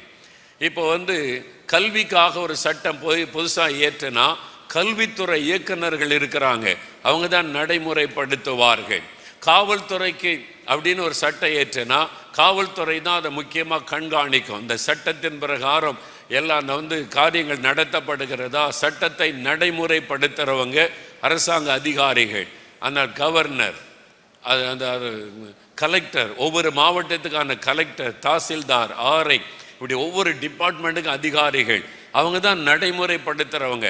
அதனால தான் அதிகாரிகளுக்கு ஆண்டவர் ஜெபிக்க சொல்லுகிறார். ஒரு சர்ச்சு கட்டுறோன்னா யார் அதை தடுக்க முடியும்? முதலமைச்சர் நேரடியாக வந்து தடுக்க மாட்டார். அந்த பகுதியில் இருக்கிற கவர்மெண்ட் அதிகாரிகள் தான் தடுப்பாங்க. ஒரு சட்டத்தை கொண்டு வருவாங்க, இதில் கட்டக்கூடாது, இது ரூல் இப்படி இருக்குது அப்படி இருக்குன்னு அவங்க தான் தடை பண்ண முயற்சிப்பாங்க. நீங்கள் சுவிசேஷம் அறிவிக்க போனால் அங்கே முதலமைச்சரோ அமைச்சரோ வரமாட்டாங்க. யார் வருவா? அவங்க ஒரு போலீஸ்காரனை கூட்டிகிட்டு வருவாங்க. இங்கே பிரசங்கம் பண்ணக்கூடாது, நீங்கள் மரம் மாத்துறீங்க, தடுக்கிறதுக்கு முயற்சி பண்ணுவாங்க. இந்த அதிகாரத்தில் உள்ளவர்களை பயன்படுத்தி தான் சுவிசேஷத்தை தடுப்பது, சபை கட்டுவதை தடுப்பது, எழுப்புதல் திட்டத்தை தடுப்பது, இதெல்லாம் செய்ய பிசாசனவன் பயன்படுத்துவான். நம்ம சரியா ஜெபம் பண்ணிட்டா இதே அதிகாரிகளை ஆண்டவர் எழுப்புதலுக்கு சாதகமாய் மாற்றி விடுவார். அல்லேலூயா சொல்லுங்க, அல்லேலூயா சொல்லுங்க. திண்டுக்கல் பக்கம் 2 வார ஊழியத்திற்கு இயேசுடிக்கிற டீம் அனுப்பி இருந்தோம். அங்கே போய் கிராமத்தில் ஊழிய ஆரம்பித்த உடனே இந்த மத தீவிரவாத அமைப்பு சுவிசேஷை எதிர்க்கிற குழு வந்துட்டாங்க. எங்கள் ஊருக்குள்ள வரக்கூடாது, சுவிசேஷ சொல்ல மதம் மாத்துறீங்க, உள்ள விட மாட்டோன்னு பெரிய பிரச்சனை. நம்ம ஆட்கள் சொன்னாங்க, நாங்கள் இயேசுவை அறிவிக்கிறோம், யாரையும் மதம் மாற்றலை, மதத்தை பற்றி பேசலை, நற்செய்தி அறிவிக்கிறோம் அப்படின்னு பேசின போது போலீஸை கூப்பிட்டு வந்துட்டாங்க. அந்த எஸ்ஐ வந்துட்டார், இன்ஸ்பெக்டர் வந்துட்டார், வந்து பேசினார். என்ன விஷயம் அப்படின்னு கேட்டால், எங்களுக்கு இயேசு கிறிஸ்து கொடுத்த கட்டளை சுவிசேஷத்தை அறிவிக்க சொல்லி, எங்களுக்கு இந்தியாவில் சுவிசேஷ அறிவிக்க உரிமை இருக்குது, அதனால நாங்கள் அறிவிக்கிறோம், யாரையும் நாங்கள் கட்டாயப்படுத்தலை, தனிப்பட்ட ஆள்கிட்ட போய் நாங்கள் கட்டாயப்படுத்தி எதுவும் சொல்லலை, தெருவில் சொல்லுகிறோம், தெருவில்னு பேசுகிறோம், விரும்புகிறவங்க இந்த புஸ்தகத்தை வாங்குவாங்க. அந்த அதிகாரி கவனமாக கேட்டார். கேட்டுட்டு சொன்னார், சரி, இந்திய சட்டத்தின் பிரகாரம் நீங்கள் உங்கள் மதத்தை சொல்ல உங்களுக்கு உரிமை இருக்கிறாரு, நீங்கள் சொல்லலாம், தனிப்பட்ட முறையில் யாரையும் கட்டாயப்படுத்தாதங்க, அடுத்த மதத்தை பற்றி பேசாதங்க, இயேசுவை பற்றி மட்டும், அதுதான் நாங்கள் செய்வோம். சரி, அதனால் எவ்வளோ நாள் செய்ய போகிறீங்க? 2 வாரம். 2 வாரம் நீங்கள் செய்யலாம், நான் உங்களுக்கு பாதுகாப்பு தருகிறேன். அந்த மத தீவிர ஒரு அமைப்பை கூட்டு சொன்னாங்க, நீங்கள் அவங்கள டிஸ்டர்ப் பண்ணக்கூடாது, அவங்க இந்திய சட்டத்தின் பிரகாரம் அவங்களுடைய உரிமை, அவங்க தெருவில் பேசுகிறாங்க, உங்கள்கிட்ட வந்து ஒன்று கட்டாயப்படுத்தினாங்களா, வாய் மூடிட்டு போன்னு சொல்லி விரட்டி விட்டார் அவர். அதுதான் அதிகாரிகளை நமக்கு சாதகமாக கர்த்தர் மாத்திருவாரு. இது எப்போ நடக்கும்னா, நீங்க ஜெபத்தில் ஜெயிக்கணும். முதலாவது ஜெபத்தில் ஜெயிக்கணும். அல்லேலூயா சொல்லுங்க. நம்ம சரியா வசனத்தின்படி ஜெபிச்சா அதிகாரிகள் நமக்கு சாதகமாய் மாற்றப்படுவார்கள். ஆவியானவர் அதை செய்வார். அதுக்கு தான் ஆண்டவர் ஜெபிக்கும்படி எழுதி இருக்கிறார். 3வது, சட்டத்தை அதாவது கண்காணிக்கிறவர்கள் தான் நீதிமன்றம், நீதிபதிகள். சட்டத்தை ஏற்றுகிறவர்கள் அரசியல்வாதிகள், அவங்களுக்கு ஆட்சேபிக்கணும். சட்டத்தை நடைமுறைப்படுத்துறவங்க அரசாங்க அதிகாரிகள், அவங்களுக்கு ஆட்சேபிக்கணும். சட்டத்தை கண்காணிக்கிறவங்க, சட்ட பிரகாரமா நடக்குதா கண்காணிப்பதா நீதிமன்றம். அதனால தான் நீதிபதிகள், அந்த நீதிமன்றங்கள், அவங்களுக்காக நம்ம ஜெபம் பண்ணணும். இதெல்லாம் ஜெபிக்க தவறுனதுனால தான் நமக்கு பிரச்சனை. சரியா நம்ம ஜெபிச்சோம்னா கர்த்தர் கிரியை செய்வார். பெங்களூர்ல ஒரு கூட்டம் ஒழுங்கு செய்திருந்தாங்க. பென்னிகன் அமெரிக்காவிலிருந்து வரப்போகிறார்னு விளம்பரம்லாம் பண்ணிட்டாங்க. கிறிஸ்தவங்களுக்கு ஒரு பெரிய கூட்டம் ஒழுங்கு பண்ணிட்டாங்க, ஒரு கான்ஃபரன்ஸ். அங்க இருக்கிற மத தீவிரவாத அமைப்பினர் வழக்கு போட்டாங்க. இவர் வந்து மதம் மாற்றுவார், மதம் மாற்ற வர்றாங்க, அவரை விடக்கூடாது, தடை பண்ணணும் இந்த கூட்டத்தைன்னு சொல்லி வழக்கு, அவசர வழக்காக நீதிமன்றம் வழக்கை விசாரித்தார். நான் அந்த மீட்டிங் போயிருந்தேன். அப்போ என்ன ரிசல்ட் வந்து தெரியுமா? அவர் வந்து அந்த ஜட்ஜு வந்து இந்து தான். அவர் பேசும்போது வாக்குவாதம், 2 வக்கீல்கள் பேசுகிறாங்க. அவர் கேட்டு சொன்னார், இவங்க கிறிஸ்தவங்க, மதம் மாற்றுவாங்க, அதனால் இவங்களை இது அனுமதிக்க கூடாதுன்னு வாதாடுறாங்க. அந்த நீதிபதி எல்லாத்தையும் கேட்டுட்டு சொன்னார், அதே சமயம் பெங்களூரில் பேலஸ் கிரவுண்டு, பெரிய கிரவுண்ட் இருக்குது, அங்கே அதாவது பகவத்கீதை விளக்க கூட்டம் நடைபெற்றது. இந்துக்கள் வச்சிருக்கிறாங்க பகவத்கீதை விளக்க கூட்டம். அவர் கேட்டார், பேலஸ் கிரவுண்டில் பகவத்கீதை விளக்க கூட்டம் இருக்குல்ல? ஆமாம். எதுக்கு வச்சிருக்கிறீங்க? இந்து மத நூல் பகவத்கீதை, அதை ஜனங்கள் புரிந்து கொள்வதற்கு இந்து மதத்தை சார்ந்த பிரசங்கிமார்கள் வந்து விளக்கி சொல்கிறாங்க அவங்களுக்கு. அதே மாதிரி பைபிள் கிறிஸ்தவர்களுடைய நூல், அதை பற்றி சொல்றதுக்கு ஒருத்தர் வருகிறார், அதை ஏன் தடுக்கணும்? தடுக்க முடியாது அப்படின்னு சொல்லி ஜட்ஜ்மெண்ட் கொடுத்துட்டாங்க. அல்லேலூயா சொல்லுங்க. அப்ப நம்ம ஜெபம் பண்ணினா நீதிமன்றத்தில் கர்த்தர் ஆளுகை செய்வார். நீதிபதிகளை கர்த்தர் பயன்படுத்துவார். நம்ம ஜெபிக்க தவறுகிறதுனால தான் நிறைய காரியங்கள் தப்பா நடக்கிறது. பைபிள்ல சொல்லப்பட்ட ஒவ்வொரு காரியத்துக்கு சரியா ஜெபித்து பாருங்க, எல்லாத்தையும் நமக்கு சாதகமாய் ஆவியானவர் மாற்றி விடுவார். சாத்தானுடைய ஆளுகைக்கு முடிவு வந்துவிடும். அதனால இந்த 4 விதமான ஆவிகள், வானமண்டலத்தின் ஆவிகள், துரைத்தனம் பண்ணுகிற ஆவிகள், இருளின் அந்தகார வல்லமைகள், அதிகாரத்தில் கிரியை செய்கிற ஆவிகள், சென்னை பட்டணத்தை குறிவைத்து ஜெபிக்க போகிறோம். எல்லாரும் எழுந்த நில்லுங்க, எல்லாரும் வேகமா எழுந்த நில்லுங்க. அல்லேலூயா. எல்லாரும் கருத்தா நம்ம ஜெபிக்க போகிறோம். எல்லாரும் கருத்தா ஜெபிக்க போகிறோம். முதலாவது எல்லாரும் எழுந்த நில்லுங்க, எல்லாம் ஒருமனப்படணும். வேகமா எழுந்துருங்க. யுத்தம் பண்ண போகிறோம். யுத்த வீரர்களாக எழும்பி நிக்கணும். அல்லேலூயா சொல்லுங்க. ஒரு யுத்த வீரர்களாய் சத்தம் போட்டு அல்லேலூயா, அல்லேலூயா, அல்லேலூயா. ஒரு யுத்த ஜெபம் பண்ண போகிறோம். எல்லாரும் ஒருமனப்படணும். பின்னால் இருக்கிறவங்க, வெளியில ஹால்ல இருக்கிறவங்க எல்லாரும் ஒருமனப்பட்டு சென்னை பட்டணத்தை குறிவைத்து ஜெபிக்க போகிறோம். சென்னை பட்டணம் முழுவதையும் ஆவியானுடைய ஆளுகைக்குள்ளே கொண்டு வந்து ஜெபிக்க போகிறோம். சென்னை பட்டணத்தில் கிரியை செய்கிற வானமண்டலத்தின் ஆவிகளை இயேசுவின் நாமத்தில் துரத்த போகிறோம். பிசாசை நல்ல கவனிங்க. இப்ப யுத்தம் பண்ணும் போது பிசாசை எதிர்த்து ஜெபிக்கணும். அல்லேலூயா. ஆண்டவரே இந்த பிசாசை துரத்துங்க, இயேசுவே இந்த பிசாசை துரத்துங்க அப்படின்னு ஜெபிச்சா ஆண்டவர் என்ன சொல்லுவார் தெரியுமா? நான் துரத்துறதா? உனக்கு தானே அதிகாரம் கொடுத்துருக்கிறேன். என் நாமத்தினாலே பிசாசை துரத்துவீர்கள். உனக்கு தானே அதிகாரம் கொடுத்திருக்கிறேன். நீ தான் அதை செய்யணும், நீ தான் துரத்தணும். நீ துரத்தினாதான் அது போகும். அல்லேலூயா சொல்லுங்க. உனக்கு அந்த அதிகாரம் கொடுக்கப்பட்டிருக்கிறது. அப்ப பிசாசை எதிர்த்து அவனை ஜெபித்து துரத்தும் போது 1 பேதுரு 5:7 நம்ம வாழ்க்கை 7-8 வசனங்கள்ல விசுவாசத்தில் உறுதியாயிருந்து அவனை எதிர்த்து நிற்கணும். நல்ல கவனிங்க. பிசாசை எதிர்த்து ஜெபிக்கும் போது விசுவாசம் அதான் ரொம்ப முக்கியம். விசுவாசத்துல உறுதியா இருக்கணுமா? என்ன விசுவாசம்? லூக்கா 10:19 சொல்லுகிறாரு, இதோ சர்ப்பங்களையும் தேள்களையும் மிதிக்கவும் சத்தருடைய சகல வல்லமைகளை மேற்கொள்ளவும் உங்களுக்கு அதிகாரம் கொடுக்கிறேன். ஒன்றும் உங்களை சேதப்படுத்த மாட்டாது. அல்லேலூயா. நல்ல கவனிங்க. சில ஊழியர்கள் சிலர் சொல்லி கொடுக்குறாங்க, நீ பிசாசை துரத்தின அது உன் வீட்டுக்கு வந்துடும், நீ பிசாசை துரத்தின உன்னை தாக்கிறோம், உன்னை யார் பிசாசு துர சொன்னா அப்படின்னு சொன்னா இயேசு சொல்றாரு, பிசாசை நீங்க எதிர்த்து நில்லுங்க, ஒன்றும் உங்களை சேதப்படுத்த மாட்டாதுன்னு. இல்ல நீங்க சேதப்படுவீங்கன்னு ஒரு ஊழியர் சொல்றாரு. எதை நம்புவீங்க? இயேசு சொல்றாரு நீங்க சேதப்படுத்த மாட்டாரு உங்களை. ஒரு ஊழியர் சொல்றாரு நீ துரத்தனவன் நீ சேதப்படுவேன்னு. எதை நம்புறீங்க? சொல்லுங்க. இயேசு சொல்லுவதை விசுவாசிங்க. ஒன்றும் உங்களை சேதப்படுத்த மாட்டாது. ஆனா நீங்க சேதப்படுத்தாம இருக்கணுமானா யாக்கோபு 4:7 தேவனுக்கு கீழ்ப்படிந்திருங்கள், பிசாசுக்கு எதிர்த்து நில்லுங்கள். அப்போ பிசாசை எதிர்க்க முன்னால முதல்ல யாருக்கு கீழ்ப்படியணும்? நீங்க ஏதாவது ஒரு வேத வசனத்தின்படி கர்த்தர் உங்களோடு பேசி நீங்க கீழ்ப்படியாமல் இருந்தால் பிசாசை எதிர்க்காதங்க, அது உங்களை தாக்கிடும். அதான் அர்த்தம். நீங்க ஆண்டவருடைய வசனத்தை கீழ்ப்படியாம பிசாசை எதிர்க்கிறன்னா உன்னை பற்றி எனக்கு தெரியும், நீ வசனத்துக்கு கீழ்ப்படியாத ஆளு, உங்களை தாக்கிடுவான். அதனால தான் முதல்ல வசனத்திற்கு கீழ்ப்படிய ஒப்பு கொடுத்து பிசாசுக்கு எதிர்த்து நின்றால் உங்களுக்கு அவன் பயப்படுவான், உங்களை சேதப்படுத்த முடியாது. அதான் விசுவாசம். விசுவாசத்துல உறுதியாருங்க. 2வது 1 யோவான் 4:4 சொல்லுகிறாரு, உலகத்தில் இருக்கிறவனில் உங்களில் இருக்கிறவர், உலகத்தில் இருக்கிற சாத்தானை காட்டில உங்களில் இருக்கிறவர், சென்னையில் இருக்கிற பிசாசை காட்டில உங்களில் இருக்கிறவர், உங்களால் அவனை துரத்த முடியும். நீங்க துரத்தின அவன் போய்த்தான் ஆக வேண்டும். அந்த அதிகாரம் உங்களுக்கு கொடுக்கப்பட்டு இருக்கிறது. அல்லேலூயா, அல்லேலூயா. அந்த அதிகாரம் உங்களுக்கு கொடுக்கப்பட்டிருக்கிறது.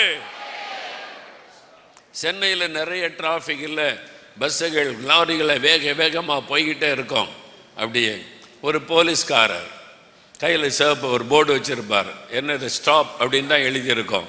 போலீஸ்காரர் பெரிய லாரியை வரும், அதுபோல் தைரியமாக ரோட்டில் நின்று அப்படி காமிச்சா நீங்கள் போய் காமிக்க முடியுமா? அப்படி லாரி உங்கள் மேலே ஏறி உங்களை சட்னி ஆக்கிட்டு போயிடும். ஆனால் அவர் அந்த போர்டை காமிச்சா சும்மா ஸ்டாப்னு தானே எழுதியிருக்குது, வெள்ளை ஒரு சிவப்பு எழுத்தில். பெரிய லாரி கூட பிரேக் போட்டு அப்படி டக்குன்னு நிற்கும், எந்த வண்டி மோவாது. ஏன்? அவருக்கு என்ன கொடுக்கப்பட்டிருக்குது? அதிகாரம். ஆனால் அவர் ஐயோ லாரி, ஐயோ பஸ்ஸுன்னு பயந்து ஒதுங்கினா என்ன ஆகும்? டிராஃபிக் ஜாம் ஆகி எல்லாம் பாதிக்கப்பட்டு போயிடும். இன்னைக்கு சென்னை பட்டணமே பாதிக்கப்பட்டிருக்க காரணம் நீங்கள் தான். உங்க அதிகாரத்தை பயன்படுத்தலை, நீங்க செய்ய வேண்டியதை செய்யலை. ஆனால் தான் இத்தனை வாலிபர்களை அவன் அழித்து கொண்டிருக்கிறான், இத்தனை சிறு பிள்ளைகளை சாத்தான் அழித்து கொண்டிருக்கிறான். அவன் விடுதலையோடு செயல்பட்டு கொண்டிருக்க காரணம் நீங்கள் அதிகாரத்தை பயன்படுத்தவில்லை. சுயநலமாயிருக்கிறோம் கிறிஸ்தவர்கள். இன்னும் வைத்த வலிக்கும் தலைவலிக்குமே ஜெபித்து ஜெபித்து பட்டணம் நாசமாகி கொண்டிருக்கிறது. உங்க அதிகாரத்தை பயன்படுத்தினால் சாத்தானை நீங்கள் நடுங்க பண்ண முடியும். சென்னை பட்டணத்தில் இருக்கிற அத்தனை கிறிஸ்தவர்களும் எழும்பி ஜெபித்தால் ஒரு பிசாசும் இங்கே கிரியை செய்ய முடியாது. உங்ககிட்ட தான் அதிகாரம் இருக்கிறது. நம்ம அதிகாரத்தை பயன்படுத்தவில்லை. அந்த அதிகாரம் எனக்கு கொடுக்கப்பட்டிருக்கிறது. ஆண்டவரே, அந்த அதிகாரத்தை நான் பயன்படுத்துவேன். நீங்க எழும்பணும். ரோட்டுக்கரையில் ஒதுங்கி நிற்கிற போலீஸ்காரனை போல இருந்தா சேதம், விபத்துகள், மரணங்கள் ஏற்பட காரணம் அந்த போலீசார் தான். அவனு கொடுத்த அதிகாரத்தை பயன்படுத்தல. இன்னைக்கு இத்தனை வாலிபர்கள் சென்னையில நாசமாகிறார்கள். விபச்சாரம், வேசித்தனம் பெருகுகிறது, குழந்தைகள் கற்பழிக்கப்படுகிறார்கள் என்றால் இத்தனை பேர் இருந்தும் ஏன் அது நடக்கிறது? உங்களுடைய அதிகாரத்தை நீங்கள் பயன்படுத்தவில்லை, நீங்கள் செயல்படவில்லை. அதைத்தான் சாத்தான் பயன்படுத்துகிறான். இன்றைக்கு விழித்துக் கொள்ளுங்க, இனிமேல் சாத்தானை செயல்பட விடக்கூடாது. சென்னையில பிசாசை உன்னை செயல்பட விட மாட்டோம். அப்படி எழும்பணும் ஒவ்வொரு கிறிஸ்தவர்களும். அல்லேலூயா சொல்லுங்க. இப்போ ஒரு வைராக்கியத்தோடு நாம் ஜெபிக்க போகிறோம். அல்லேலூயா. முதலாவது வானமண்டலத்தின் ஆவிகள், அவைகளை ஓட ஓட விரட்டணும். நீங்க எதிர்த்து முதலாவது விசுவாசம், என் கூட இருக்கிற இயேசு பெரியவர். இரண்டாவது, எனக்கு அதிகாரம் கொடுக்கப்பட்டிருக்கிறது. அப்படின்னா நீ போனா நீ போய்தான் ஆகணும். பிசாசே, நீ விரட்டினா ஓடித்தான் ஆக வேண்டும். No option. சாத்தானுக்கு ஆப்ஷன் கிடையாது. தேவன் நமக்கு வாக்கு கொடுத்து விட்டார், என் நாமத்தினாலே பிசாசை துரத்துங்கள். அது போய்தான் ஆகணும். அந்த விசுவாசம், விசுவாசத்தோடு. இரண்டாவது, யுத்தம் பண்ண ஆயுதம் வேணும். நம்ம ஆயுதம் தரித்திருக்கணும். அதான் எபேசியர் 6 சொல்லப்பட்டிருக்குல்ல, ரட்சண்யம் என்ன தலைச்சீரா, நீதி என்ன மார்க் கவசம், விசுவாசம் என்ன கேடயம், வசனம் என்கிற ஆவியின் பட்டயம், சுவிசேஷத்திற்கு ஆயத்தம் என்ன பாதரட்சை. இதெல்லாம் தொடுத்து நின்றாதான் யூனிஃபார்ம். அதே மாதிரி போலீஸ்கார், நான் போலீஸ்காரன், என் கையில் போர்டு இருக்கு அப்படின்னு சொல்லி யூனிஃபார்ம் போடாம ஒரு போலீஸ்காரர் போய் கை காமிச்சா என்ன இருக்கும் சொல்லுங்க? யூனிஃபார்மே போடல, அவரு போலீஸார்னே தெரியல, கையில போர்டு வச்சிருக்காரு. ரோட்ல போய் நின்று ஸ்டாப் பண்ணா திட்டுவான். புத்தி இருக்குதா அவனுக்கு? உன்னை ஏற்றி கொண்டு விட ஓடி போன்னு விரட்டிடுவான். நான் போலீஸ்காரன், போலீஸ்காரன் எப்படி எனக்கு தெரியும்? யூனிஃபார்ம் இருக்கா கேட்பான். அப்ப யுத்தம் பண்ணணுமானா இந்த யூனிஃபார்ம் நமக்கு இருக்கணும். ரட்சண்யம் என்ன தலை சேரா இருக்கணும், நீதி என்ன மார்க்கவசம் தரித்திருக்கணும். அல்லேலூயா சொல்லுங்க. விசுவாசம் என்கிற கேடயத்தை பிடிச்சிருக்கணும். வசனம் என்கிற ஆவியின் பட்டயத்தை கையில வச்சிருக்கணும். பாதரட்சை ரொம்ப முக்கியம். இல்லைன்னா பாதத்தில் போட்டு தள்ளிடுவான் எதிராளி. பாதரட்சை என்னது? சுவிசேஷத்தின் ஆயத்தம் என்கிற பாதரட்சை. அப்ப சுவிசேஷத்தை அறிவிக்கணும். அதுக்கு ஒப்பு கொடுத்தவங்க ஜெபித்தாதான் பிசாசு ஓடும். நீ பாதரட்சியை போடல, நீ ஏமாத்திக்கிட்ட அலைகிற, நீ ஜெயித்தர முடியுமா? என்ன சாத்தான் கூட சொல்லுவான், பார்த்தா பாமா பாதரட்சியை போடலையே. சுவிசேஷ அறிவிக்க ஒப்பு கொடுக்கிறவங்க ஜெபித்தாதான் பிசாசு ஓடும். ஆமேன் சொல்லுங்க. நீ சோம்பேறியா வீட்டில் படுத்து கிடக்க, நீ என்ன விரட்டினா நான் போயிடுவேனா? நீ எப்பவுமே உன் வயிற்று வலிக்கும் தலை வலிக்கும் உன் பிரச்சனைக்கு தானே ஜெபிக்கிற.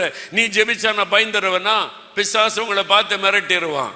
நீங்க வசனத்தின்படி சரியா இருந்தா உங்களை பார்த்தாலே பிசாசு நடுங்க ஆரம்பிச்சிருவான். ஒவ்வொரு விசுவாசிகளும் அப்படி மாறணும். சீசர்களா மாறணும். நம்ம இன்றைக்கு அப்படிதான் ஜெபிக்க போகிறோம். அல்லேலூயா சொல்லுங்க. அப்புறம் மாத்திரம் இல்ல, பிசாசை எதிர்க்கும் போது இயேசுவின் நாமத்தை பயன்படுத்தணும். இயேசுவின் நாமத்தில் உன்னை துரத்துகிறேன் பிசாசே, இயேசுவின் நாமத்தில் நீ போ, இயேசுவின் நாமத்தில் உன்னை விரட்டுகிற இந்த நாமத்தை சொல்லணும். இரண்டாவது, ஆட்டுக்குட்டியானவரின் இரத்தத்தினால் அவனை ஜெயித்தார்கள். இயேசுவின் இரத்தத்தை உன் மேல தெளித்து ஜெபிக்கிறேன், ஆட்டுக்குட்டியானுடைய இரத்தத்தை தெளிக்கிறேன், அதை சொல்லி ஜெபிக்கணும். மூன்றாவது, வேத வசனத்தை சொல்லணும். என் நாமத்தினாலே பிசாசை துரத்துவீர்கள் என்று இயேசு எனக்கு அதிகாரம் கொடுத்திருக்கிறார். அவருடைய வார்த்தையின்படி உன்னை துரத்துகிறேன். அவருடைய வசனத்தை சொல்லணும். சாத்தானே, உன்னை காட்டிலும் என்னோடு இருக்கிற இயேசு பெரியவர், நீ என்ன ஒண்ணும் பண்ண முடியாது, ஆண்டவர் எனக்கு வாக்கு கொடுத்திருக்கிறார். வசனத்துல உறுதியா இருக்கணும். அடுத்தது, பரிசுத்த ஆவிக்குள்ள நிரம்பி ஜெபிக்கணும். இன்றைக்கு பரிசுத்த ஆவியில நிரம்பும் போது ஒரு யுத்த அபிஷேகத்தை கர்த்தர் உங்களுக்கு தருவார். நீங்கள் பேசுற அந்நிய பாஷை வித்தியாசமா இருக்கும். அது யுத்தம் பண்ணுகிற ஒரு அபிஷேகம். அந்த அபிஷேகத்தை கண்டாலே பிசாசு நடுங்குவான். இப்ப அப்படி நம்ம யுத்தம் பண்ணி ஜெபிக்க போகிறோம். எல்லாரும் ஆயத்தமா இருக்கிறீங்களா? அல்லேலூயா சொல்லுங்க. எல்லாம் சேர்ந்து ஒரு கரம் தட்டி நம்ம வல்லமை உண்டு, வல்லமை உண்டு. அற்ப பாடகர்கள் வாங்க, தயவுசெய்து யார் பாட்டு பாடுறாங்க வாங்க. எல்லாம் கரந்தட்டி அந்த பல்லவியை 2 முறை பாடி யுத்த ஜெபம் பண்ண போகிற எல்லாம் ஆயத்தமா இருங்க. இது யுத்தம் பண்ண போகிற நேரம். யுத்தத்தில் யாரும் அமைதியா இருக்க கூடாது, அசதியா இருக்க கூடாது. இன்றையிலிருந்து சென்னையினுடைய ஆவிக்குரிய கிளைமேட் மாறியே ஆக வேண்டும். சென்னை பட்டணத்தில் சாத்தானுடைய வல்லமைக்கு முடிவு கட்டி ஆக வேண்டும். இந்த பட்டணம் ரட்சிக்கப்பட வேண்டும். அதுக்கு தடையாயிருக்கிற சாத்தானுடைய கிரியைகள் அழிக்கப்பட வேண்டும். எல்லாம் கரந்தட்டி பாட, எல்லாம் சத்தமா வாய் திறந்து பாடணும். வல்லமை உண்டு உண்டு, அற்புத வல்லமை இயேசுவே இரத்தத்தால். வல்லமை உண்டு உண்டு, அற்புத வல்லமை ஆட்டுக்குட்டியின் இரத்தத்தினால். இன்னும் சத்தமா, இன்னும் சத்தமா. உண்டு உண்டு, அற்புத வல்லமை இயேசுவே இரத்தத்தால். வல்லமை உண்டு உண்டு உண்டு, அற்புத வல்லமை ஆட்டுக்குட்டியின் இரத்தத்தினால். வல்லமை உண்டு உண்டு, அற்புத வல்லமை இயேசுவே இரத்தத்தால். வல்லமை உண்டு உண்டு, அற்புத வல்லமை ஆட்டுக்குட்டியின் இரத்தத்தினால். வல்லமை உண்டு உண்டு, அற்புத வல்லமை இயேசுவே இரத்தத்தால். வல்லமை உண்டு உண்டு, அற்புத வல்லமை ஆட்டுக்குட்டியின் இரத்தத்தினால். எல்லாரும் வல்லதுகரம் உயர்த்துங்க. கண்களை மூடி, ஆண்டவரே யுத்தத்துக்கு என்னை ஆயத்தப்படுத்தும், யுத்தத்துக்கு என்னை ஆயத்தப்படுத்தும், இந்த யுத்தத்திற்கு என்னை பரிசுத்தப்படுத்தும், இந்த யுத்தத்திற்கு என்னை ஒப்பு கொடுக்கிறேன். சென்னை பட்டணம் மீட்கப்பட வேண்டும், சென்னை பட்டணமே ரட்சிக்கப்பட வேண்டும். இந்த பட்டணம் ஆண்டவருக்கு சொந்தமாக வேண்டும்.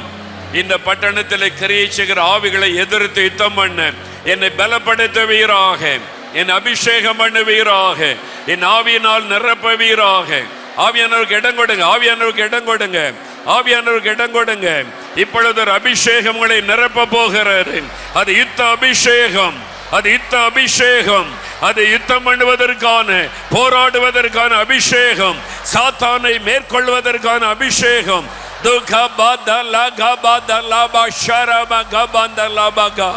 நிரப்புங்க ஆண்டவரே, எல்லாரையும் நிரப்புங்க. யுத்த அபிஷேகம் இறங்கட்டும், ஒவ்வொருவர் மேலும் இறங்கட்டும்.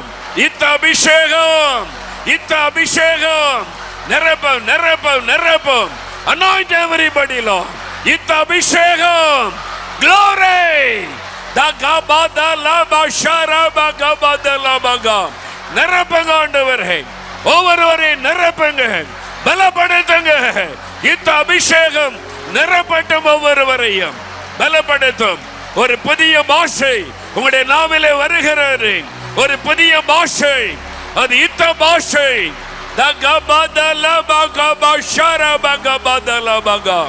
உம்முடைய அபிஷேகத்தின் வல்லமை இறங்குகிறது.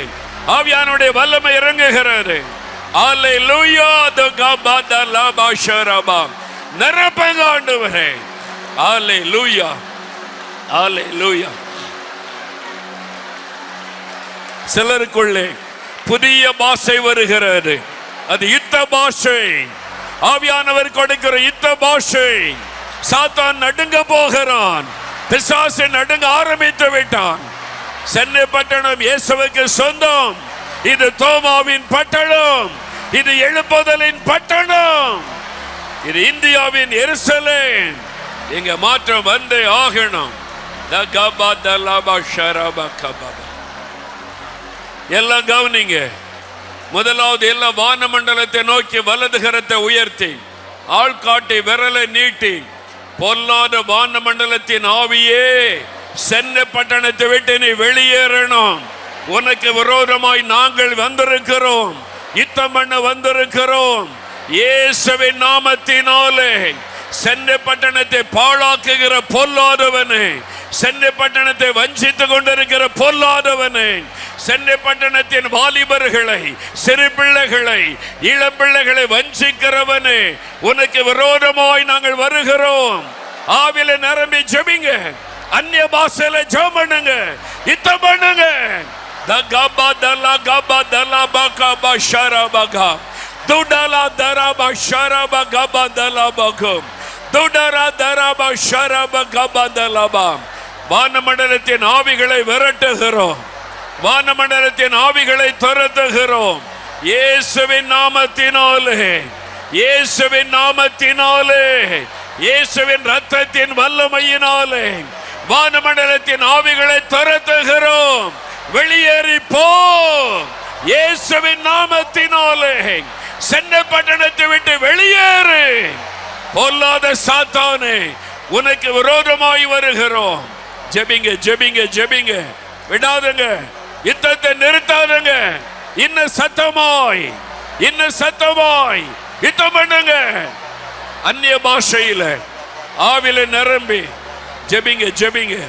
துகபா தலபகா ஷரபா டலா தலா கபாபா துகபா தலபா டோடரான் தரபா ஷரபா கபா தலபு பதபா டலா தரா தரா ஷரபா கபா தலபு.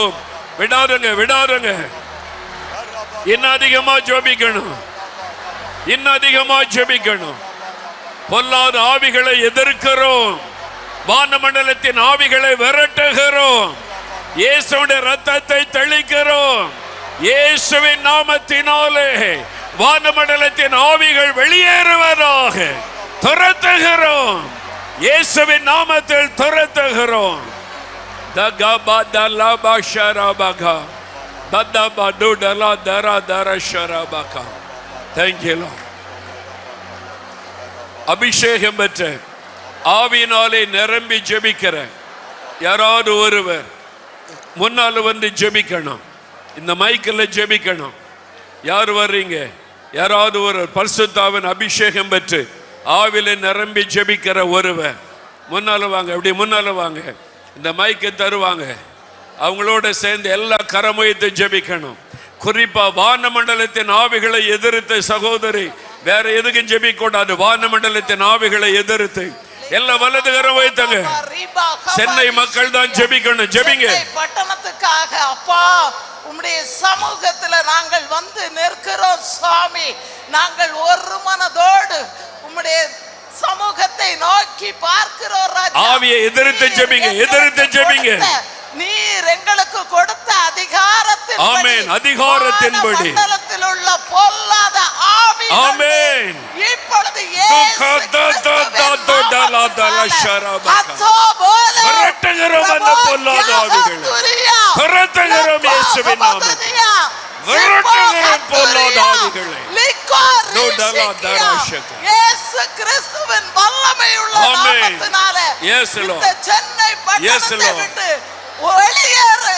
இயேசுவின் நாமத்தினாலே, இயேசுவின் நாமத்தினாலே, இயேசுவின் நாமத்தினாலே நடந்த இயேசு கிறிஸ்துவின் மகிமை, அடிக்கப்பட்ட ஆட்டுக்குட்டியாகிய இயேசு கிறிஸ்துவின் இரத்தத்தை உன்மேல் தெளிக்கிறோம்.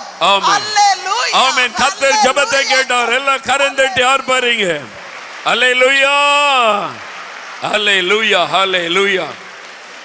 யாரோ ஒரு சகோதரர் வாங்க, அபிஷேகம் பெற்ற ஆவியில நிரம்பி ஜெபிக்கிற சகோதரன் இங்க வந்து அந்த ஆவியை எதிர்த்து, வான மண்டலத்தின் ஆவியை எதிர்த்து ஜெபிக்கணும். ஒரு நிமிஷம் எல்லாம் கரம் வைத்தங்க, அவங்களோட இணைந்து ஜெபம் பண்ணுங்க, ஜெபம் பண்ணுங்க.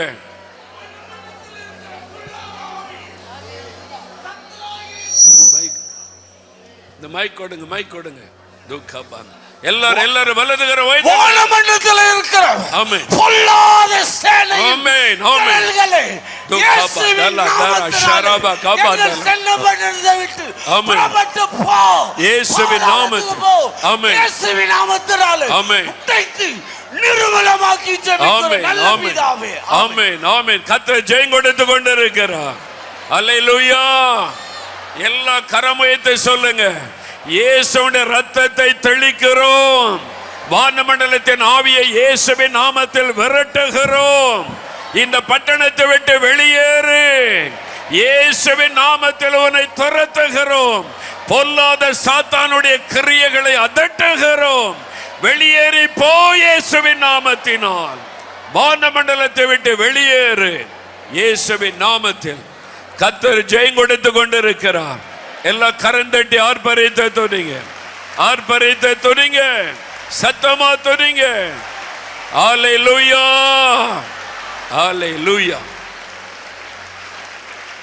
இரண்டாவது, துரைத்தனம் பண்ணுகிற ஆவிகள். இந்த ஆவிகள் தான் நிறைய பேர் அடிமைப்படுத்தி வைத்திருக்கிறார். மதுபானத்திற்கு லட்சக்கணக்கான மக்களை அடிமைப்படுத்தி வைத்திருக்கிற ஆவிகள். வாலிபர்களை போதை வஸ்துகளுக்கும் தவறான நம்பிக்கைகளுக்கும் பழக்கங்களுக்கும் அடிமைப்படுத்தி வைத்திருக்கிற ஆவிகள். விபச்சாரம், பேசித்தனம், இந்த மாதிரி பாலியல் சம்பந்தமான குற்றங்கள், இந்த பாவங்களுக்கு அடிமைப்படுத்தி வைத்திருக்கிற ஆவிகள். தவறான நம்பிக்கைகள், மனுஷனை தெய்வம் என்று நம்புவது, நாமே தெய்வம் ஆகிவிடலாம் என்று நம்புவது, பேய்களை கூட தெய்வம் என்று நம்புவது, இந்த மாதிரி தவறான நம்பிக்கையில அடிமைப்படுத்தி வைத்திருக்கிற ஆவிகள். பாரம்பரியம், முன்னோருடைய வழக்கம் என்று நிறைய தவறான காரியத்தில் மக்களை அடிமைப்படுத்தி வைத்திருக்கிற பொல்லாத ஆவிகள். துரைத்தனம் பண்ணுகிற ஆவிகள். அது அழிக்கப்பட வேண்டும், அது அழிக்கப்பட வேண்டும். துரைத்தனம் பண்ணுகிற ஆவிகள் கட்டப்பட வேண்டும். எல்லா வலதுகரம் உயர்த்தி சென்னை பட்டணத்தில் கிரியை செய்கிற துரைத்தனம் பண்ணுகிற ஆவிகள் இயேசுவின் நாமத்தில் கட்டப்படுவதாக. வாலிபர்களை அடிமைப்படுத்துகிற ஆவிகள், தவறான நம்பிக்கையில எங்கள் ஜனத்தை அடிமைப்படுத்துகிற ஆவிகள், சிறைப்பிடித்திருக்கிற ஆவிகள் இயேசுவின் நாமத்தில் கட்டப்படுவதாக. ஆவில நிரம்பி ஜெபிங்க, ஜெபிங்க. அந்நிய பாஷையில ஜெபம் பண்ணுங்க. விடாதுங்க, விடாதுங்க. எல்லாரும் சத்தத்தை உயர்த்தி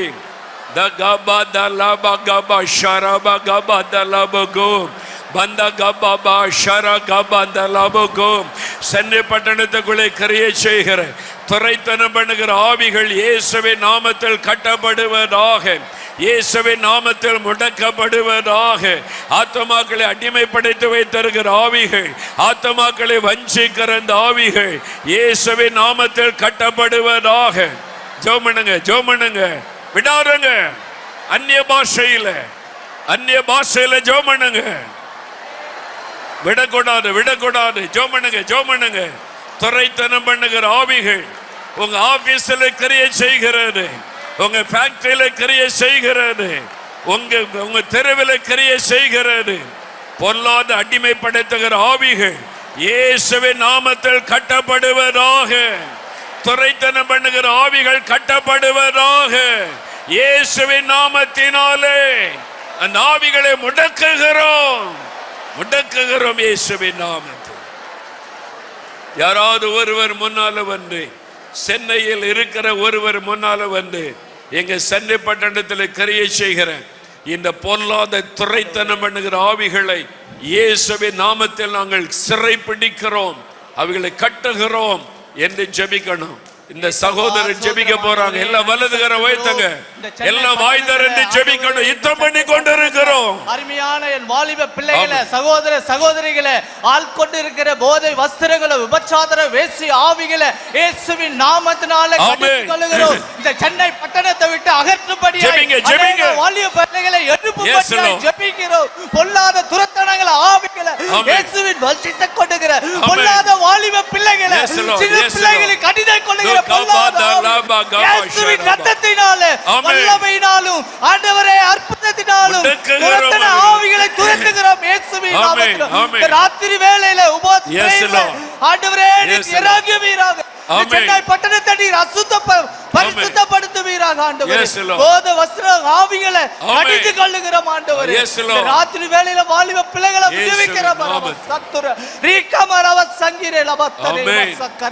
இயேசுவின் நாமத்தினாலே கடிந்து கொள்ளுகிறோம் நல்ல பிதாவே.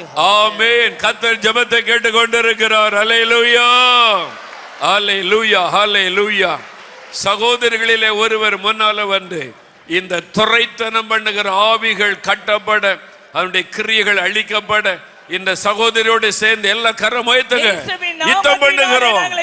ஆமென். எல்லாம் ஜெபிங்க, ஜெபிங்க, வாய் தரங்க. ஜெபிக்கிறோம் ஆண்டவரே. ஆமென். எல்லா பொல்லாத துரைத்தனம் பண்ணுகிற ஆவிக்கு விரோதமாய் வருகிறோம். Yes Lord. Yes Lord. இயேசுவின் நாமத்தினாலே ஆமென். பட்டணத்திலே கிரியை செய்கிறதானே இந்த கண்ட்ரோலிங் ஸ்பிரிட்டை கட்டுகிற இயேசுவின் நாமத்தினாலே ஆமென். அலுவலகங்களிலே கிரியை செய்கிற துரைத்தனம் பண்ணுகிற ஆவிக்கு விரோதமாய் வருகிறோம். ஆமென். வாலிப பிள்ளைகளை பாவத்துக்குள்ள அடிமைப்படுத்தி வைத்திருக்கிற எல்லா அடிமைத்தன கட்டுகள் அறுக்கப்படுவதாக, பொல்லாத சத்துருடைய வல்லமைகள் இயேசுவின் நாமத்திலே தெரிபடுவதாக. பொல்லாத பிசாசே உன் கையை எட்டு, இயேசுவின் நாமத்திலே உன் கையை எட்டு. பட்டணம் இயேசுவுக்கு தான் சொந்தம். பட்டணத்தில் இருக்கிற எல்லாரும் இயேசுவுக்கு சொந்தம். பொல்லாத துரைத்தனம் பண்ணுகிற ஆவியே உனக்கு விரோதமாய் வருகிறோம். கிரியைகள் அழிக்கப்படுவதாக, வல்லமைகள் கட்டப்படுவதாக. இயேசுவின் நாமத்திலே உன்னை துரத்துகிறோம். ஆமென். ஜெயம் கொடுக்கிற கர்த்தருக்கு ஸ்தோத்திரம் உண்டாவதாகப்பா. இயேசுவின் நாமத்தில் பிதாவே. ஆமென். கர்த்தர் ஜெயம் கொடுத்து கொண்டிருக்கிறார். எல்லாம் ஆர்ப்பரித்து துணிங்க, எல்லாம் கரந்தட்டி ஆண்டவரை ஸ்தோத்திரம் பண்ணுங்க. ஆண்டவர் ஜெயம் கொடுத்து கொண்டிருக்கிறார். அல்லேலூயா. மூன்றாவது ஒரு ஆவி, அந்தகார லோகாதிபதி, மந்திரவாத பில்லிசனி ஆவி. உங்களுக்கு தெரியுமா, சென்னை பட்டணத்தில் 1,00,000க்கும் அதிகமான குடும்பங்கள், மக்கள் தெருவோரத்தில் இருக்கிறாங்க. ஹோம்லெஸ் பீப்புள், வீடு கிடையாது. ராத்திரி போகும்போது பாருங்க, தெருவோரத்தில் படுத்திருப்பாங்க. அதில் குழந்தைகளும் இருக்கிறாங்க, குடும்பமாக இருக்கிறாங்க.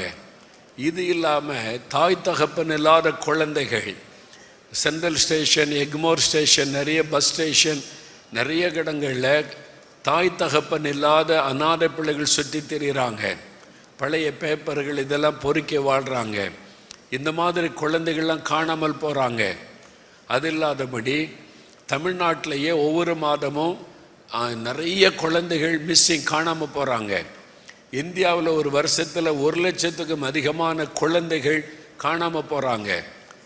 டெல்லி பட்டணத்தில் மாத்திரம் ஒரு வருஷத்தில் 5,000 குழந்தைகள் காணாமல் போகிறாங்க. பார்லிமெண்ட்டில் மினிஸ்டர் ஒரு அறிக்கை சமர்ப்பிக்கும் போது சொன்ன வார்த்தை, எங்கே போகிறாங்க இந்த குழந்தைகள், என்ன ஆகுறாங்க, அவங்கள கொண்டு போய் என்ன பண்ணுறாங்க? ஒரு காரியத்துக்கு மட்டும் இல்லை, வெறும் பிச்சை எடுக்கிறதுக்கு கொஞ்சம் பேரை பயன்படுத்துகிறாங்க. சிலருடைய குழந்தைகளுடைய உறுப்பை திருடிடுறாங்க. பிள்ளைகளை தப்பான காரியத்துக்கு பயன்படுத்த கொண்டு போகிறாங்க. அது மாத்திரம் இல்லை, சென்னை பட்டணத்தினுடைய அவுட்டர் பகுதியில் மந்திரவாதத்துக்கு உயிர் பலி கொடுக்க குழந்தைகளை கடத்திட்டு போகிறாங்க. குழந்தைகளை பலி செலுத்தி அந்த இரத்தத்திலிருந்து தாயத்துகள், தகடுகளை உருவாக்கி அது இந்தியா முழுவதும் போகிறது. இந்த காரியம் கிராமத்தில் நடைபெறுகிறது. சென்னையை ஒட்டி உள்ள கிராமத்தில் அந்த பகுதிக்கு போன போது அந்த மக்களை பயத்தோடு சொல்லியிருக்கிறாங்க, இதெல்லாம் அங்கே நடக்கிறது என்று. இது உண்மை. அப்போ காண போகிற குழந்தைங்க எங்கே போகிறாங்க? உயிர் பலி, நரபலி கொடுக்கப்பட்டு மந்திரவாதங்கள் சென்னைக்கு பக்கத்தில் நடக்கிறது. இனி இதை விடக்கூடாது. ஒரு மந்திரவாதி சென்னைக்குள்ள செயல்படக்கூடாது. ஒரு மந்திரவாதமும் செயல்படக்கூடாது. பொல்லாத அந்தகார வல்லமை, இருளின் அந்தகார வல்லமை அழிக்கப்பட வேண்டும். எல்லா வலதுகர முயற்சிங்க, ஆவில நிரம்புங்க. அந்நிய பாஷையில் 5 நிமிடம் ஜெபிக்கணும். இருளின் அந்தகார வல்லமைகள் இயேசு கிறிஸ்துவின் நாமத்தில் அழிக்கப்படுவதாக. மந்திரவாத கிரியைகள், மந்திரவாத வல்லமைகள், மந்திரவாத தகடுகள், மந்திரவாத தாயத்துகள் இயேசுவின் நாமத்தில் அழிக்கப்பட்டு போவதாக. விடாதங்க, விடாதங்க. ஜெபிங்க, ஜெபிங்க, யுத்தம் பண்ணுங்க. எல்லாரும் ஜெபிங்க, ஜெபிங்க. ஆவில நிரம்பி அந்நிய பாஷையில தகபதலபகா ஷரபடு டலா தர கபந்தலபா ஷரபகு பந்தபதலா தரபோ ஷககபந்தலா தரபா ஷரபகபந்தலபகு. பொல்லாத மந்திரவாத கிரியைகள் அழியணும். சென்னை பட்டணத்துக்குள்ள ஒரு மந்திரவாதியும் செயல்படக்கூடாது. மந்திரவாத வல்லமைகள் எரிவதாக, அழிவதாக. கர்த்தருடைய அக்கினி இறங்குவதாக, கர்த்தருடைய அக்கினி இறங்குவதாக. மந்திரவாத வல்லமைகள் எரிவதாக, மந்திர வல்லமைகள் அழிவதாக. இயேசுவின் நாமத்தினாலே, இயேசுவின் இரத்தத்தின் வல்லமையினாலே மந்திரவாத கிரியைகள் முடக்கப்பட்டு போவதாக. அக்கினி இறங்கட்டும் இப்பொழுது. ஜெபிங்க, ஜெபிங்க, விடாதங்க, விடாதங்க. யுத்தம் பண்ணுங்க, யுத்தம் பண்ணுங்க. துகா பந்தலபா கபா ஷரபா கபந்தலபகு பந்ததோடலா தர ஷரபா கபந்தலபகு. எல்லா மந்திரவாத வல்லமைகளும் இயேசுவின் நாமத்தில் அழிக்கப்பட்டு போவதாக. இயேசுவின் நாமத்தினாலே மந்திரவாத கிரியைகள் அழிவதாக, அக்கினி இறங்குவதாக. சாத்தானுடைய பலிபீடம் எரிவதாக, எரிவதாக. இன்றைக்கு இரவு அற்புதம் நடப்பதாக. தேவ தூதர்கள் இறங்குவார்களாக. சாத்தானுடைய பலிபீடம் அழியட்டும் இயேசுவின் நாமத்தினாலே. விடாருங்க. ஹல்லேலூயா, ஹல்லேலூயா, ஹல்லேலூயா. Thank you Lord. ஹல்லேலூயா, ஹல்லேலூயா. இந்த சகோதரி ஜெபம் பண்ணும்போது எல்லாரும் வலதுகரம் உயர்த்தி, சென்னை பட்டணத்தில் இனி ஒரு மந்திரவாதமும் செயல்படக்கூடாது. இரவு நேரத்தில் செய்யப்படுகிற மந்திரவாத கிரியைகள் அழியணும். மந்திரவாதிகளுடைய பலிபீடங்கள் எரியணும். மந்திரவாத தகடுகள், தாயத்துகள் எல்லாம் அழியணும். சென்னைக்குள்ளே மந்திரவாதம் செயல்படக்கூடாது. எல்லாரும் ஜெபிங்க. ஸ்தோத்திரம் ஆண்டவரே, ஸ்தோத்திரிக்கிற தகப்பனே. இதோ கர்த்தாவே, இந்த இரவு நேரத்தில் தகப்பனே, எங்கள் அப்பா இதோ சென்னை பட்டணத்திற்காக வருகிறோம் தகப்பனே. இயேசுவே, சென்னை பட்டணத்தை செய்கிற எல்லா மாந்திர கட்டுகள், மந்திரங்கள் இயேசுவின் நாமத்தால் செயலற்று போகும்படி ஜெபிக்கிறோம். எல்லா தகடுகள் நாசமடைவதாக இயேசுவின் நாமத்தால். எல்லா யாகங்கள் நாசமடைவதாக, இரத்த சிந்தல் நாசமடைவதாக, பலிகள் நாசமடைவதாக இயேசுவின் நாமத்தால். இயேசுவின் நாமத்தால் கிரியைகள் இயேசுவின் நாமத்தால் முடக்கப்படுவதாக, செயலற்று போவதாக. மந்திரங்கள், தந்திரங்கள் இயேசுவின் நாமத்தால் சுட்டரிக்கப்படுவதாக இயேசுவின் நாமத்தால். கர்த்தாவே, எங்கள் அப்பாகி எங்கள் சென்னை பட்டணத்தில் இருக்கிற எல்லா சிறு பிள்ளைகளை ஹல்லேலூயா பலி செலுத்துகிற பொல்லாத ஆவிகள் இயேசுவின் நாமத்தில் முடக்கப்படுவதாக. சிறு பிள்ளைகள் ரத்தங்கள் சுத்திர பொல்லாத ஆவிகள் முடக்கப்படுவதாக. எல்லாவற்றும் இயேசுவின் நாமத்தால் சுட்டரிக்கப்படுவதாக ஜெபிக்கிறோம். இயேசு கிறிஸ்து நாமத்தால் ஜெபிக்கிறோம் பிதாவே. ஆமென். கர்த்தர் ஜெபத்தை கேட்டார். எல்லாரும் பரிந்து துதிங்க. ஹல்லேலூயா. சென்னையில் ஒரு குறிப்பிட்ட மலை பகுதியில் மந்திரவாதம் செய்யப்படுகிறது. சபைகளுக்கு விரோதமா, பாஸ்டர்மார்கள், ஊழியர்களுக்கு விரோதமா முக்கியமாக குறிவைத்து அதுக்காக பிரத்யேகமாய் மந்திரவாதம் செய்யப்படுகிறது. மலையில், சென்னையில் இருக்கிற ஒரு மலைக்கு மேலே எல்லா வல்லதுகரை உயர்த்தணும். அது ஆண்டவருக்கு தெரியும் அது எந்த மலை என்னன்னு. நீங்கள் ஆண்டவரை சென்னையில் மலைப்பகுதியில் சபைகளுக்கு விரோதமாய், ஊழியர்களுக்கு விரோதமாய், பாஸ்டர்மார்களுக்கு விரோதமாய் செய்யப்படுகிற மந்திரவாத கிரியைகள் அழியணும். இப்போ அங்கே அக்கினி இறங்கணும். சாத்தானுடைய பலிபீடம் அழியணும். ஊழியர்கள் சாகணும்னு மந்திரவாதம் பண்றாங்க. ஊழியர்கள் பாவத்தில் விழணும்னு மந்திரவாதம் பண்றாங்க, சபைகள் முடக்கப்படணும்னு மந்திரவாதம் பண்றாங்க. அது அழியணும். எல்லாம் ஜெபிங்க ஜெபிங்க. என்ன சத்தமா? யுத்தம் பண்ணுங்க யுத்தம் பண்ணுங்க யுத்தம் பண்ணுங்க.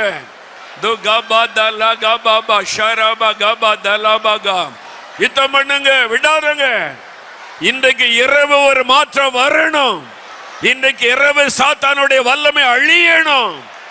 இன்றைக்கு இரவு சாத்தானுடைய எல்லையில பயம் வரணும். மந்திரவாதிகள் நடுங்கணும். அக்கினி இறங்குவதாக, அந்த மலை மேல அக்கினி இறங்குவதாக, சாத்தானுடைய பலிபீடம் எரிவதாக.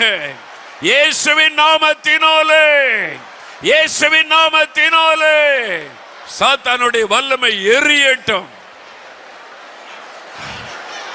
ஒரு ஊழியக்காரர் வந்து ஜெபம் பண்ணுங்க, ஜெபம் பண்ணுங்க. ஆவியில நிரம்பி அந்நிய பாஷையில ஜெபிக்காத ஒருவர் ஜெபம் பண்ணுங்க.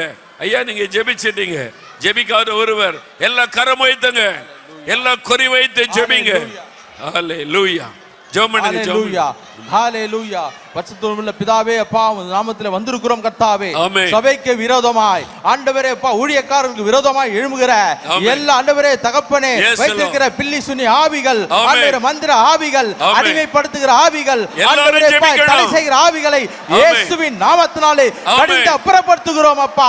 எங்களுக்கு அதிகாரம் கொடுத்திருக்கிறப்பா. ஒரு மனதோடு கூட ஆண்டவரே ஊழியக்காரர்களுக்கு விரோதமாய், ஆண்டவரே அப்பா ஆண்டவரே எல்லா கூட்டத்துக்கு விரோதமாய், ஆண்டவரே சபைக்கு விரோதமாய், சபை கட்டணங்களுக்கு விரோதமாய், சபை ஆண்டவரேப்பா ஆளுகை விரோதமாய் எழும்புகிற பொல்லாதாவின் கிரைகள் நசரேயனாகிய இயேசுவின் நாமத்தினால் ஆண்டவரேப்பா எல்லா ஆண்டவரின் கிரைகள் அழிக்கப்பட்டு போவதாக, சத்துருவின் கிரைகள் அழிக்கப்பட்டு போவதாக.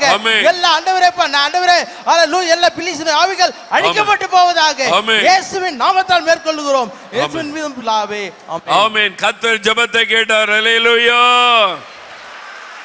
சாத்தானின் சேனையை ஜெயித்திட்ட நாமம், சாப பிசாசை துரத்திட்ட நாமம். எல்லாம் கைத்தட்டி பாடுங்க, சத்தமா பாட போகிறோம்.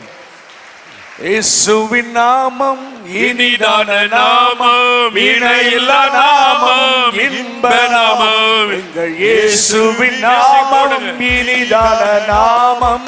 ஆமென் ஆமென். நாமம் இன்ப நாமம். சாத்தானின் சேனையை ஜெயித்திட்ட நாமம், சாப பிசாசை துரத்திடும் நாமம். சாத்தானின் சேனையை ஜெயித்திட்ட நாமம், சாப பிசாசை துரத்திடும் நாமம். இயேசுவின் நாமம் இனிதான நாமம், இணையில்லா நாமம், இன்ப நாமம்.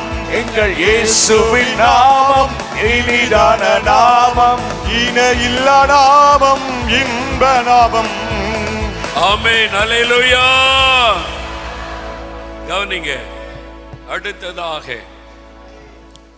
அதிகாரத்திலே கிரியை செய்கிற ஆவிகள், அதிகாரத்திலே கிரியை செய்கிற ஆவிகள். 3 காரியம் சொன்னேன். முதலாவது அரசியல்வாதிகள்.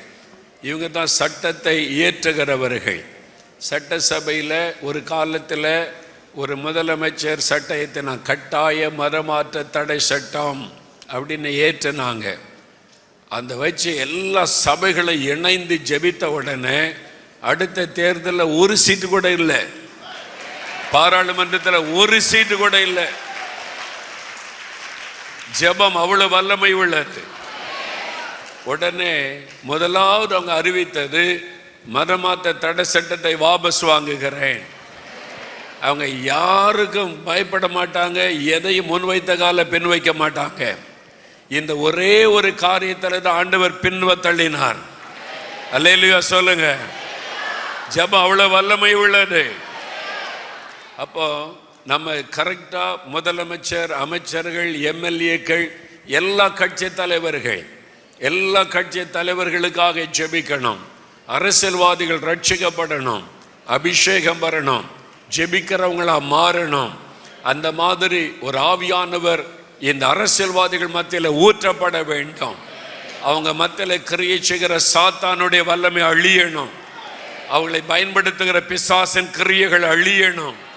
அதிகாரத்தில் ஆண்டவருடைய ஆளுகை வரணும். நம்ம ஜெபம் பண்ணினால் தேவன் அவர்கள் மேல் ஆளுகை செய்து நடத்துவார். அதனால முதலாவது அரசியல்வாதிகளுக்காக எல்லாரும் வலது கரம் உயர்த்தி உங்களுக்கு தெரிந்த கட்சி தலைவர்கள் பேரை சொல்லி ஜெபம் பண்ணுங்க. ஆண்டவரே, அவங்க மேல உம்முடைய வல்லமை இறங்கட்டும், கர்த்தருடைய கரம் இறங்கட்டும். எங்களுடைய முதலமைச்சர், அமைச்சர்கள், எம்எல்ஏக்கள், எதிர்கட்சி தலைவர், ஜெபிக்கிறோம். எல்லா கட்சி தலைவர்கள் பேரை சொல்லி ஜெபம் பண்ணுங்க. எல்லா அரசியல்வாதிகளுக்காக ஜெபிக்கிறோம். அவங்க மேல கர்த்தர் ஆளுகை செய்வீராக. பொல்லாத ஆவிகள், அதிகாரத்திலே கிரியை செய்கிற சாத்தானுடைய வல்லமைகள் இயேசுவின் நாமத்தில் முடக்கப்படுவதாக. இயேசுவுடைய ரத்தத்தை தெளிக்கிறோம். சொல்லுங்க, வாய் திறந்து சொல்லி ஜெபம் பண்ணுங்க. உங்க தொகுதி எம்எல்ஏவுக்காக ஜெபம் பண்ணுங்க.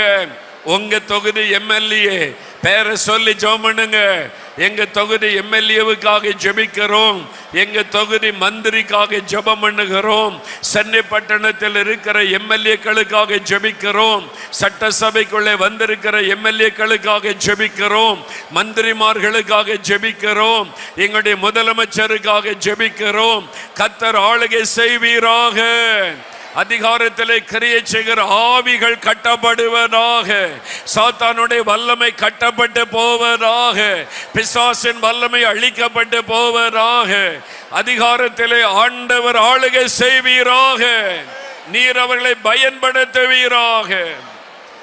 பண ஆசை அவருடைய உள்ளத்தை விட்டு விலகட்டும். லஞ்சம் ஊழல் எல்லாம் ஒளியட்டும். எங்கள் நாட்டை சாபத்துக்குள் ஆக்குகிற லஞ்சம் ஊழல் எல்லாம் ஒளியட்டும். அதிகாரிகள் மேல் ஆளுகை செய்யும். முதலாவது அரசியல்வாதிகளுக்காக ஒருவர் வந்து ஜெபிக்க போறாங்க. அரசியல்வாதிகளை குறிவைத்து எல்லா வலதுகரம் உயர்த்துங்க. அவங்களோட சேர்ந்து ஜெபம் பண்ணுங்க. ஸ்தோத்திரம். நல்ல ஆண்டவரே, இந்த வேலைக்காக ஸ்தோத்திரிக்கிறோம். ஆண்டவரே, எங்கள் அரசியல் அதிகாரிகள் ஒவ்வொருவரையும் ஒப்பு கொடுக்கிறோம். அதிகார வர்க்கத்தில் இருக்கிற ஒவ்வொருவரையும் ஒப்பு கொடுக்கிறோம்ப்பா. ஆண்டவரே, இந்திய தேசத்தை ஒவ்வொரு மாநிலங்களையும் ஆளுகிற முதலமைச்சர்களையும் ஒப்பு கொடுக்கிறோம். எங்கள் தமிழ்நாடு மாநிலங்களையும் ஆண்டவரே ஆளுகை செய்கிற முதல்வரை ஒப்பு கொடுக்கிறோம். ஒவ்வொரு ஆண்டவரே ஆண்டவரே ஒவ்வொரு அதிகாரத்தில் இருக்கிற ஒவ்வொருவரையும் ஒப்பு கொடுத்து ஜெபிக்கிறோம். ஆண்டவரே, உங்க இரத்த கூட்டைகளை ஒப்பு கொடுத்து ஜெபிக்கிறோம். ஆளுகை அதிகாரத்தின் பேரில் தெளித்து ஜெபிக்கிறோம். இரத்தத்தை தெளிக்கிறோம் சுவாமி. ஒவ்வொரு அதிகார துறையில இருக்கிறவர் மேல ஒவ்வொரு ஆண்டவரே உங்க இரத்தத்தை தெளிக்கிறோம். உங்க நாமத்தை சொல்லி கேட்கிறோம். ஆண்டவரே, எங்கள் அதிகாரிகளை ஆளுகை செய்கிற அந்தகார வல்லமைகள், அதிகாரத்தை செய்கிற பிசாசின் கிரியைகள் இயேசுவின் நாமத்தினாலே நிர்மூலமாக்கப்பட்டு போவதாக. ஆண்டவரே, உம்முடைய நாமத்தினாலே நாங்கள் துண்டித்து வேறெடுத்து ஜெபிக்கிறோம். கர்த்தாவே, நீங்க மாத்திரம் மகிமைப்படும் இயேசுவின் நாமத்தில் பிதாவே, ஆமென். கர்த்தர் ஜெபத்தை கேட்டார். அல்லேலூயா. அடுத்து அரசாங்க அதிகாரிகளுக்காக ஜெபிக்கணும். அரசாங்கத்தில் வேலை செய்கிற அதிகாரிகள் யாரும் இருக்கீங்களாங்க? அரசாங்கத்தில் வேலை செய்கிறவங்க கை வைத்துங்க. அரசாங்கத்தில் வேலை செய்கிற நிறைய பேர் பயந்தே உயர்த்த மாட்டேங்கிறீங்க. ஆமாம், நிறைய பேர் இருக்கிறீங்க. இதில் யாராவது ஒருத்தர் முன்னால் அபிஷேகம் பெற்ற ஒருவர் வந்து ஆண்டவரை என்ன ரட்சித்த அபிஷேகித்தார். எல்லா அரசாங்க அதிகாரிகளும் ரட்சிக்கப்படணும். நீங்கள் ஆளுகை செய்யணும். லஞ்சம் ஊழல் ஒழியணும். அவங்க மேலே கர்த்தர் ஆளுகை செய்யணும். அதிகாரிகளை பயன்படுத்துகிற பிசாசின் வல்லமை அழிக்கப்பட்டு ஆவியானவர் அவங்களை பயன்படுத்தணும் அப்படின்னு சொல்லி ஜெபிக்கணும். ஜெபம் பண்ணுங்க. அந்த சகோதரி ஜெபிக்கிறாங்க. அரசாங்க அதிகாரியா நீங்க? சார், எல்லாம் வலதுகரம் வைத்தங்க. அவங்களோட இணைந்து ஜெபம் பண்ணுங்க. ஜெபிங்க. ஸ்தோத்திரம் ஆண்டவரே, ஸ்தோத்திரம். இந்த நல்ல வேளைக்காக நன்றியோடு துதிக்கிறோம் அப்பா. அந்த மேலான அதிகாரிகள் உள்ளவருக்காக ஜெபிக்கிறோம் அப்பா. மேலான அதிகாரத்தில் உள்ளவர்களை எல்லாம் ஜெபம் பண்ணுங்க. மேலான அதிகாரம் எல்லாம் வாயை திறங்க. ஸ்தோத்திரம். ஆமாண்டவரே, எல்லா அதிகாரிகள் மேல் ஆளுகை செய்யும். கர்த்தர் ஆளுகை செய்யும். பொல்லாத ஆவிகளை கடிந்து கொள்ளுகிறோம். அதிகாரிகளுக்குள்ளே கிரியை செய்கிற ஆவிகள், லஞ்சம் ஊழலை கொண்டு வருகிற ஆவிகள் இயேசுவின் நாமத்தில் உதவி செய்யும் அப்பா. லஞ்ச ஊழலை எல்லாம் ஒழித்து போடும் ஐயா. தகப்பனே, மேலான அதிகாரம் கொடுத்தது ஆண்டவரே. நன்றியோடு துதிக்கிறோம். ஜெபிக்கிறோம். எல்லா அதிகாரிகளுக்காக ஜெபிக்கிறோம். இயேசுவின் நாமத்தில் ஜெபிக்கிறோம். ஜஸ்டிஸ்காக ஜெபிக்கிறோம். எல்லா அதிகாரத்தையும் உம்முடைய கரத்தில் ஒப்பு கொடுக்கிறோம். நீரே பொறுப்படுத்திக் கொள்ளும். அவர்கள் எந்த தவறும் செய்யாதபடி நீரே பாதுகாத்துக் கொள்ளும் ஐயா. மாத்திரம் மகிமைப்படட்டும். இயேசுவின் நாமத்தில் ஜெபிக்கிறோம் பிதாவே, ஆமென். கர்த்தர் ஜெபத்தை கேட்டார். அல்லேலூயா. அதிகாரிகளுக்குள்ளே கிரியை செய்கிற ஆவிகள், இந்த ஆவிகள் தான் பண ஆசையை தூண்டி லஞ்சம் வாங்க வைப்பது. அந்த அதிகாரிகளை லஞ்சம் வாங்க வைப்பது ஒரு ஆவி, பண ஆசையை கொண்டு வருகிற ஆவி. அதிகாரத்தை துஷ்பிரயோகம் பண்ண வைக்கிறது ஒரு ஆவி. அந்த ஆவி தான் அவங்களை பயன்படுத்துகிறாரு. நியாயமா நேர்மையா நடக்கிற நிறைய அதிகாரிகள் இருக்கிறாங்க. அவங்களுக்காக கர்த்தருக்கு ஸ்தோத்திரம். ரட்சிக்கப்பட்ட அதிகாரிகள் லஞ்சம் வாங்காம நேர்மையா இருக்கிறாங்க. அப்ப இந்த ஆவியின் கிரியை கட்டப்பட்டுட்டா அவங்களும் ரட்சிக்கப்பட்டுருவாங்க. அல்லேலூயா. இந்த அதிகாரிகளை லஞ்சம் வாங்க வைக்கிற, பண ஆசையை கொண்டு வருகிற எல்லா சாத்தானுடைய கிரியை அழிக்கப்படணும். எல்லா கரம் வைத்து ஒரு நிமிடம் ஜெபம் பண்ணுங்க. அரசாங்க அதிகாரிகளை பண ஆசையை தோண்டி லஞ்சம் வாங்க வைக்கிற சாத்தானுடைய வல்லமை அழிக்கப்படணும். உம்முடைய ரத்தத்தை அவங்க மேலே தெளிக்கிறோம். அந்த பொல்லாத ஆவியின் வல்லமை அழியட்டும். பண ஆசையின் ஆவி கட்டப்படட்டும். ஜெபம் பண்ணுங்க. இயேசுவின் நாமத்தினால உம்முடைய ரத்தத்தை அவங்க மேலே தெளித்து ஜெபிக்கிறோம். அதிகாரிகள் மேலே ரத்தத்தை தெளிக்கிறோம். எல்லா கலெக்டர்கள் மேலே உம்முடைய ரத்தத்தை தெளிக்கிறோம். எல்லா தாசில்தார்களுக்காக ஜெபிக்கிறோம். எல்லா கல்வித்துறை அதிகாரிகளுக்காக ஜெபிக்கிறோம். எல்லா மருத்துவத்துறை அதிகாரிகளுக்காக ஜெபிக்கிறோம். எல்லா காவல்துறை அதிகாரிகளுக்காக ஜெபிக்கிறோம். கர்த்தர் அவர்கள் மேல் ஆளுகை செய்வீராக. பண ஆசை தோண்டுகிற சாத்தானுடைய வல்லமை கட்டப்பட்டு போவதாக இயேசுவின் நாமத்தில். அடுத்ததாக நீதிபதிகள், நீதிமன்றம், அங்க சட்டத்தை கண்காணிக்கிறவர்கள், அவங்க மத்தியில் கூட லஞ்சம் காணப்படுகிறாரு. நீதிபதிகள் கூட லஞ்சம் வாங்குறாங்கன்னு செய்தி வருகிறதை பார்க்கிறோம். காவல்துறையில் ஒரு அதிகாரி எனக்கு தெரியும். அவர் எப்போ பார்த்தாலும் மப்டியிலே இருப்பார். பிரதர், போலீஸ் ட்ரெஸ்ஸில் உங்களை பார்த்ததே இல்லையே, எப்பவுமே இந்த ட்ரெஸ்ஸில் இருக்கீங்களேன்னு கேட்டேன். அவர் சிரித்து கொண்டே சொன்னார், நாங்கள் ஸ்பெஷல் பிரான்ச்சு. என்ன பிரான்ச் அதுன்னு கேட்டேன். நாங்கள் நீதிபதிகள் லஞ்சம் வாங்குகிறதை கண்காணிக்கிறவங்க. நீதிபதிகள் லஞ்சம் வாங்குறாங்களா? அதை பிடிக்கிறதே எங்கள் வேலை பிரதர். அதுக்குன்னே ஒரு டிபார்ட்மெண்ட் இருக்குது. பிடிச்சிருக்கீங்களா? நிறைய ஜட்ஜஸை பிடிச்சிருக்கிறோமே, லஞ்சம் வாங்கினதை பிடிச்சிருக்கிறோம். அது மாதிரிலாம் சொன்னார். அப்போ நீதிபதிகளே லஞ்சம் வாங்கினா தேசத்தில் நீதி இருக்காது. தேசத்தில் நீதி இல்லாவிட்டால் சாபம் வந்து விடும். அதான் சாத்தானுடைய தந்திரம். அப்போ நீதிமன்றம் பரிசுத்தமானாதான் தேசத்தில் ஆசீர்வாதம் உண்டாகும். சாத்தான் நீதிமதிகள் நீதித்துறையில் கிரியை செய்கிறான். அதனால கர்த்தருடைய ஆளுகை எல்லா நீதிபதிகள் மேலே வரணும். அங்கே கிரியை செய்கிற பொல்லாத ஆவிகள், பண ஆசை தோண்டுகிற ஆவிகள், அநீதியை கொண்டு வர நினைக்கிற ஆவிகள் அழிக்கப்பட வேண்டும். நீதித்துறையை கர்த்தர் பயன்படுத்தணும். அங்கே கிரியை செய்கிற சாத்தானுடைய திட்டங்கள் எல்லாம் அழிக்கப்படணும். எல்லா கரமயத்தை ஜெபம் பண்ணுங்க. நீதிமன்றங்களுக்காக, நீதிபதிகள், வக்கீல்கள், நீதிமன்றத்தில் பணி செய்கிற எல்லாருக்காக ஜெபிக்கிறோம். எல்லா நீதிமன்றங்கள் மேலே கர்த்தருடைய ஆளுகை உண்டாயிருக்கவும், ஆண்டவர் பரிசுத்தப்படுத்தவும், நீதிமன்றங்களை கர்த்தர் பயன்படுத்தவும், நீதி தேசத்தில் நிலைக்கவும் நாங்கள் ஜெபிக்கிறோம். எல்லாம் ஜெபம் பண்ணுங்க. லஞ்சம் ஒழியணும், ஊழல் ஒழியணும், ஆண்டவருடைய ஆளுகை வரணும். கர்த்தர் ஆளுகை செய்த நடத்தும். பொல்லாத ஆவியின் கிரியைகள் அழிக்கப்படட்டும். சாத்தானுடைய கிரியைகள் ஆவிகளை எதிர்த்து ஜெபிங்க. உயர் நீதிமன்றத்தில் நம்முடைய ரத்தத்தை தெளிக்கிறோம். எல்லாம் சொல்லி ஜெபம் பண்ணுங்க. நீதிமன்றங்களுக்குள்ள இயேசுவின் ரத்தத்தை தெளித்து ஜெபிக்கிறோம். சொல்லி ஜெபம் பண்ணுங்க. அந்த ஆவியின் கிரியைகள் அழிக்கப்படட்டும். நீதிமன்றங்கள், நீதிபதிகள், வக்கீல்கள், நீதித்துறையில ஆண்டவருடைய ஆளுகை இருக்கவும், சாத்தானுடைய கிரியைகள் எல்லாம் அழிக்கப்பட்டு போகவும் ஒருவர் ஜெபிக்கணும். இந்த சகோதரர் ஜெபம் பண்ணும் போது எல்லாரும் இணைந்து ஜெபம் பண்ணுங்க. ஹல்லேலூயா. ஆண்டவரே, சென்னையில் இருக்கிற உயர் நீதிமன்றங்கள் ஆண்டவரே, உச்ச நீதிமன்றங்களில் இருக்கிற ஆண்டவரே, நீதிபதிகள் ஆண்டவரே, ஜட்ஜஸ் யாரும் ஆண்டவரே லஞ்சம் வாங்கக்கூடாது ஆண்டவரே. நீதியாய் நீர் உள்ள தேவன் ஆண்டவரே, நீதியின் நியாயாதிபதியே ஆண்டவரே, ஆட்டுக்குட்டியானவரின் ரத்தத்தை ஆண்டவரே உச்ச நீதிமன்றங்கள், உயர் நீதிமன்றங்கள் எல்லாவற்றிலும் தெளிக்கிறோம் ஆண்டவரே. இயேசுவின் நாமத்தினால் ஆண்டவரே அவர்கள் எல்லாம் மனம் திரும்பப்பட வேண்டும் ஆண்டவரே. நீதிபதிகள், ஜட்ஜஸ்கள் ஆண்டவரே எல்லாரும் ஆண்டவரே ரட்சிக்கப்பட்டு உம்முடைய ஆண்டவரே சன்னிதானத்துக்கு வர வேண்டும் ஆண்டவரே. உமக்கு ஸ்தோத்திரிக்கிறோம். இயேசுவின் ரத்தத்தை ஆண்டவரே உச்ச நீதிமன்றத்தில் தெளிக்கிறோம் ஆண்டவரே. கர்த்தர் ஜெபத்தை கேட்டபடியால் ஆண்டவரை ஸ்தோத்திரம் பண்ணுங்க. அல்லேலூயா சொல்லுங்க. சென்னை உயர் நீதிமன்றம், சென்னை தான் தலைமையிடம். அதனுடைய பிரான்ச் மதுரையில் இருக்கிறது. ஒவ்வொரு மாவட்டத்துக்கும் மாவட்ட தலைமை நீதிமன்றங்கள் இருக்கிறது.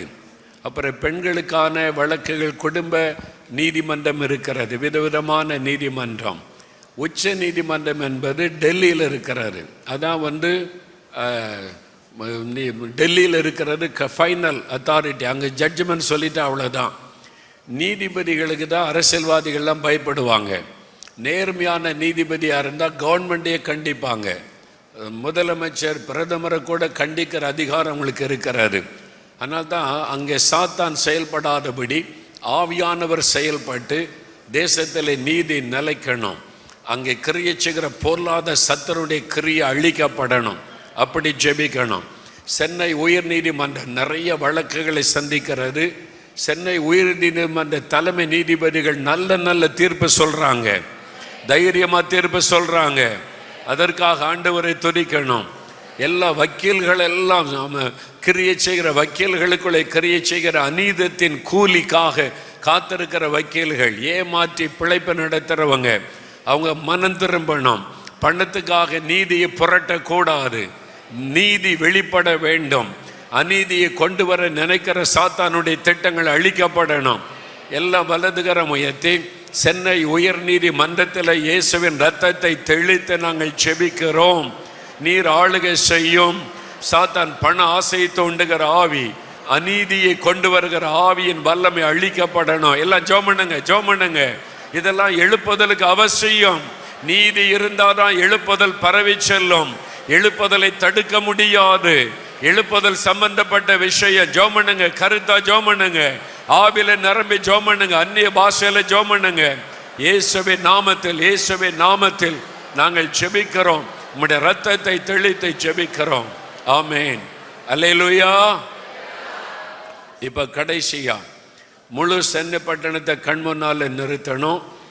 உங்க பகுதி, உங்க தெருவில், உங்க ஏரியாவில் கிரியை செய்கிற ஆவிகள், விக்கிரக ஆவிகள், குறி சொல்லுகிற ஆவிகள், மக்களை அப்படியே வஞ்சித்து வைத்திருக்கிற ஆவிகள், மக்களை இழுத்து அவங்களை வஞ்சித்து ஏமாற்றி பக்தின்ற பேரில் மூட நம்பிக்கைகள், மூட பழக்கத்துக்குள்ள அடிமைப்படுத்தி வைத்திருக்கிற ஆவிகள் சென்னையில் ஏராளமாக இருக்கிறது.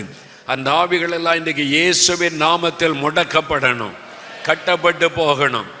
அது முடக்கப்பட்டு விட்டால் இந்த பக்தி உள்ள மக்கள் எல்லாம் ரட்சிக்கப்பட்டு விடுவார்கள்.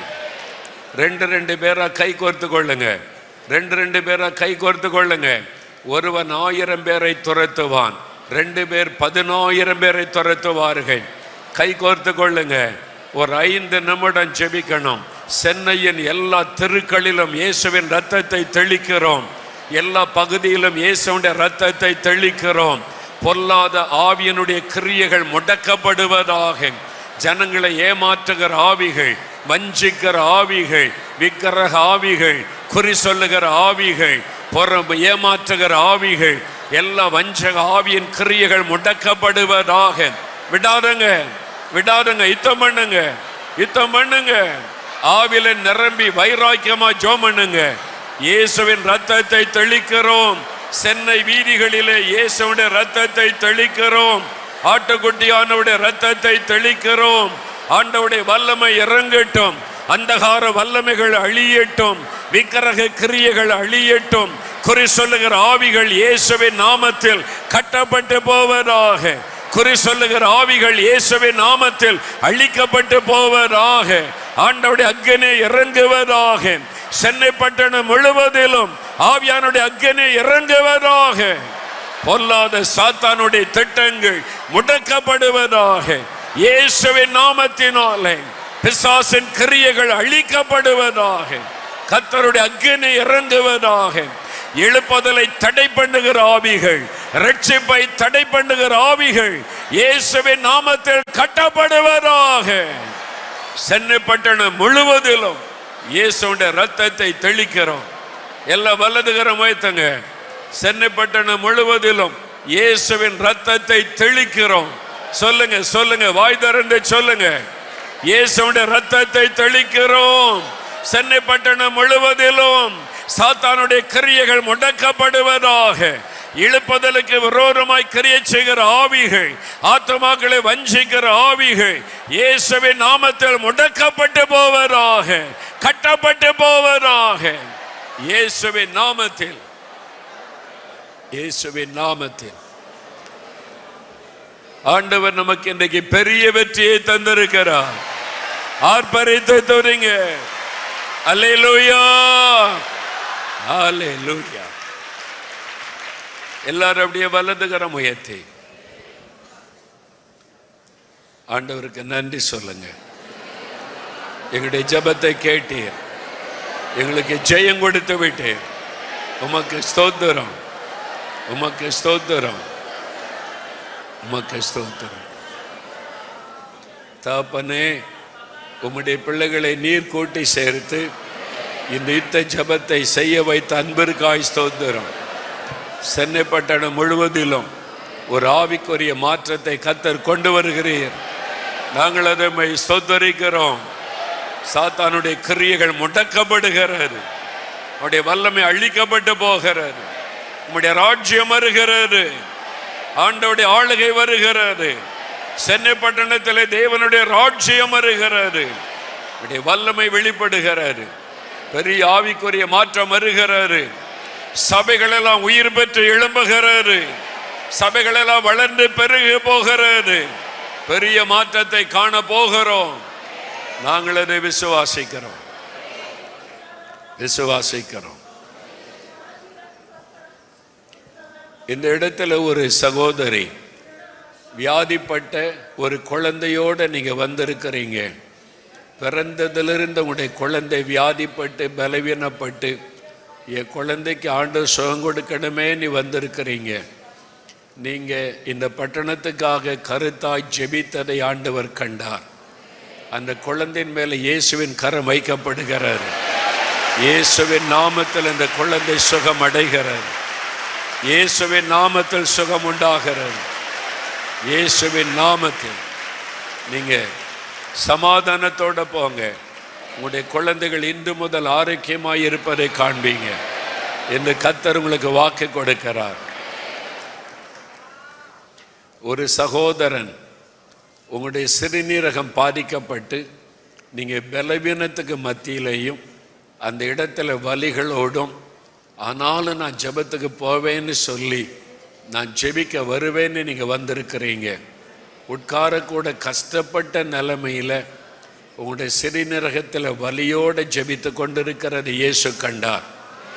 ஆண்டவர் சொல்லுகிறார், அவருடைய தழும்புள்ள கரம் உங்களை தொடுகிறார். பாதிக்கப்பட்ட சிறுநீரகம் புதிதாய் மாறுகிறாரு. நீ சுகத்தோட போறீங்க, அவருடைய தழும்புகளால் குணமாக்கப்படுகிறீங்க.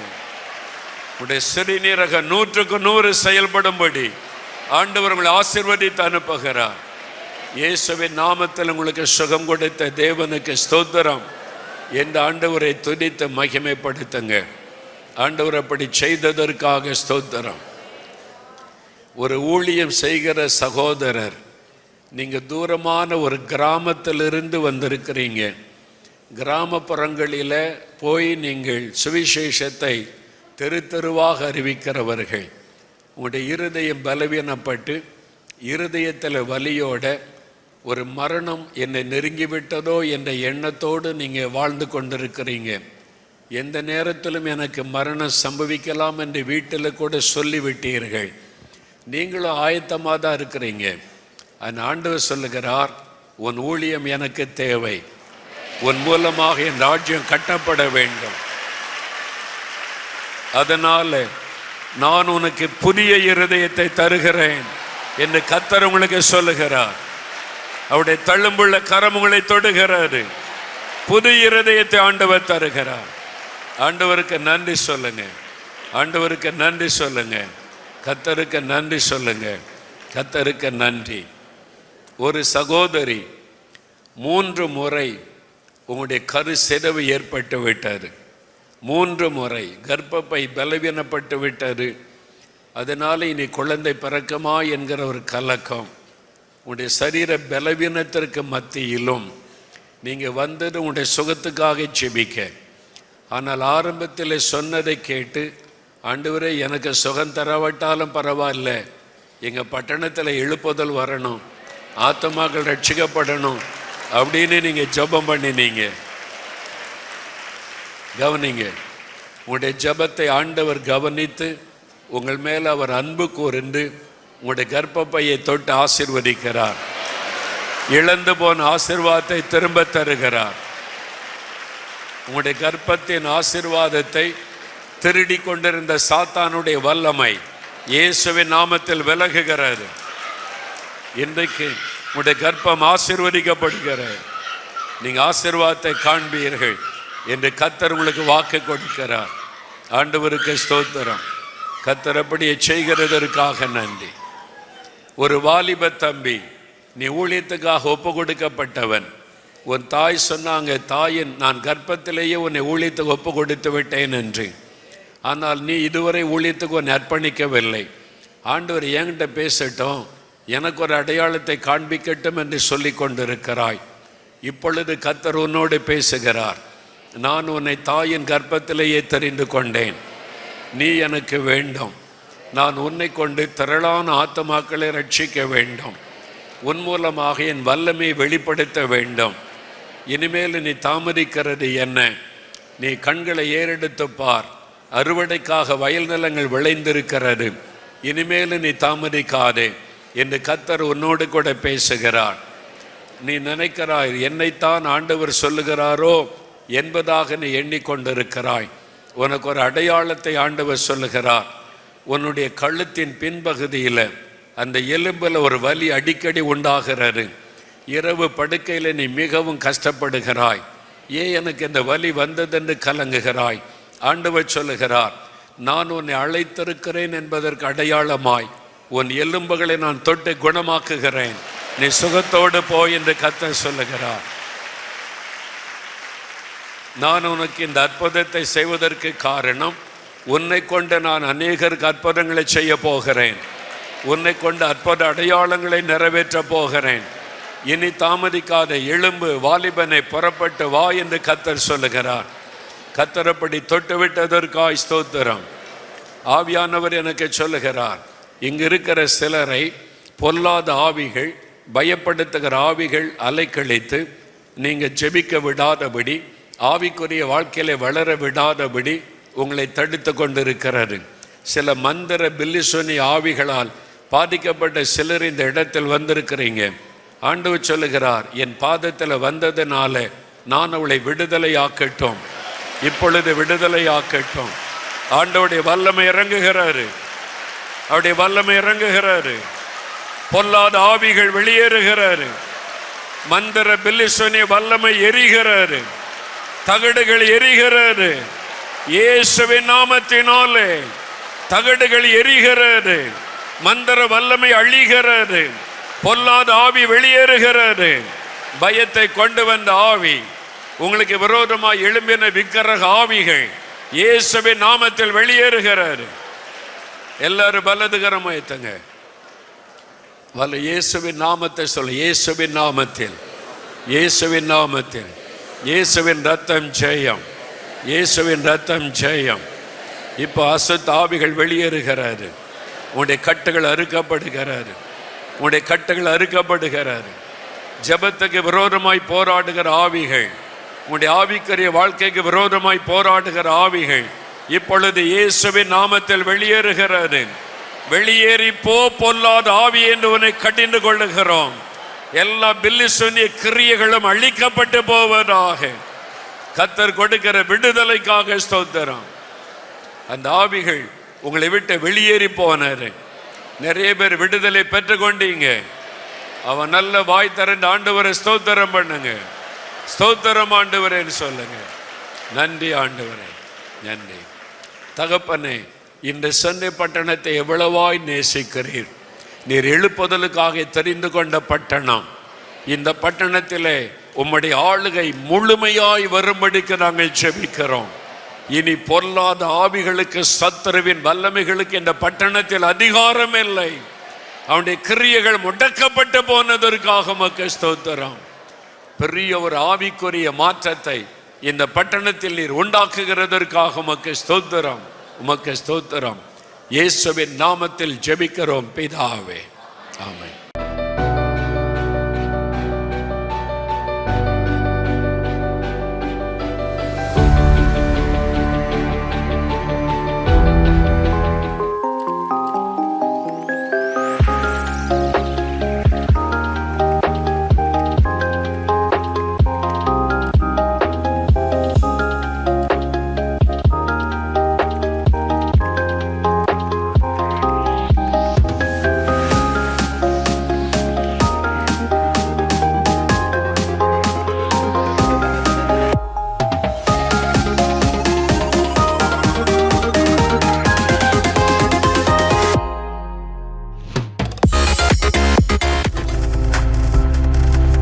நீங்கள் பார்த்து கொண்டிருப்பது உங்கள் ஜாய் டிவி. உங்கள் துக்கம் சந்தோஷமாய் மாறும்.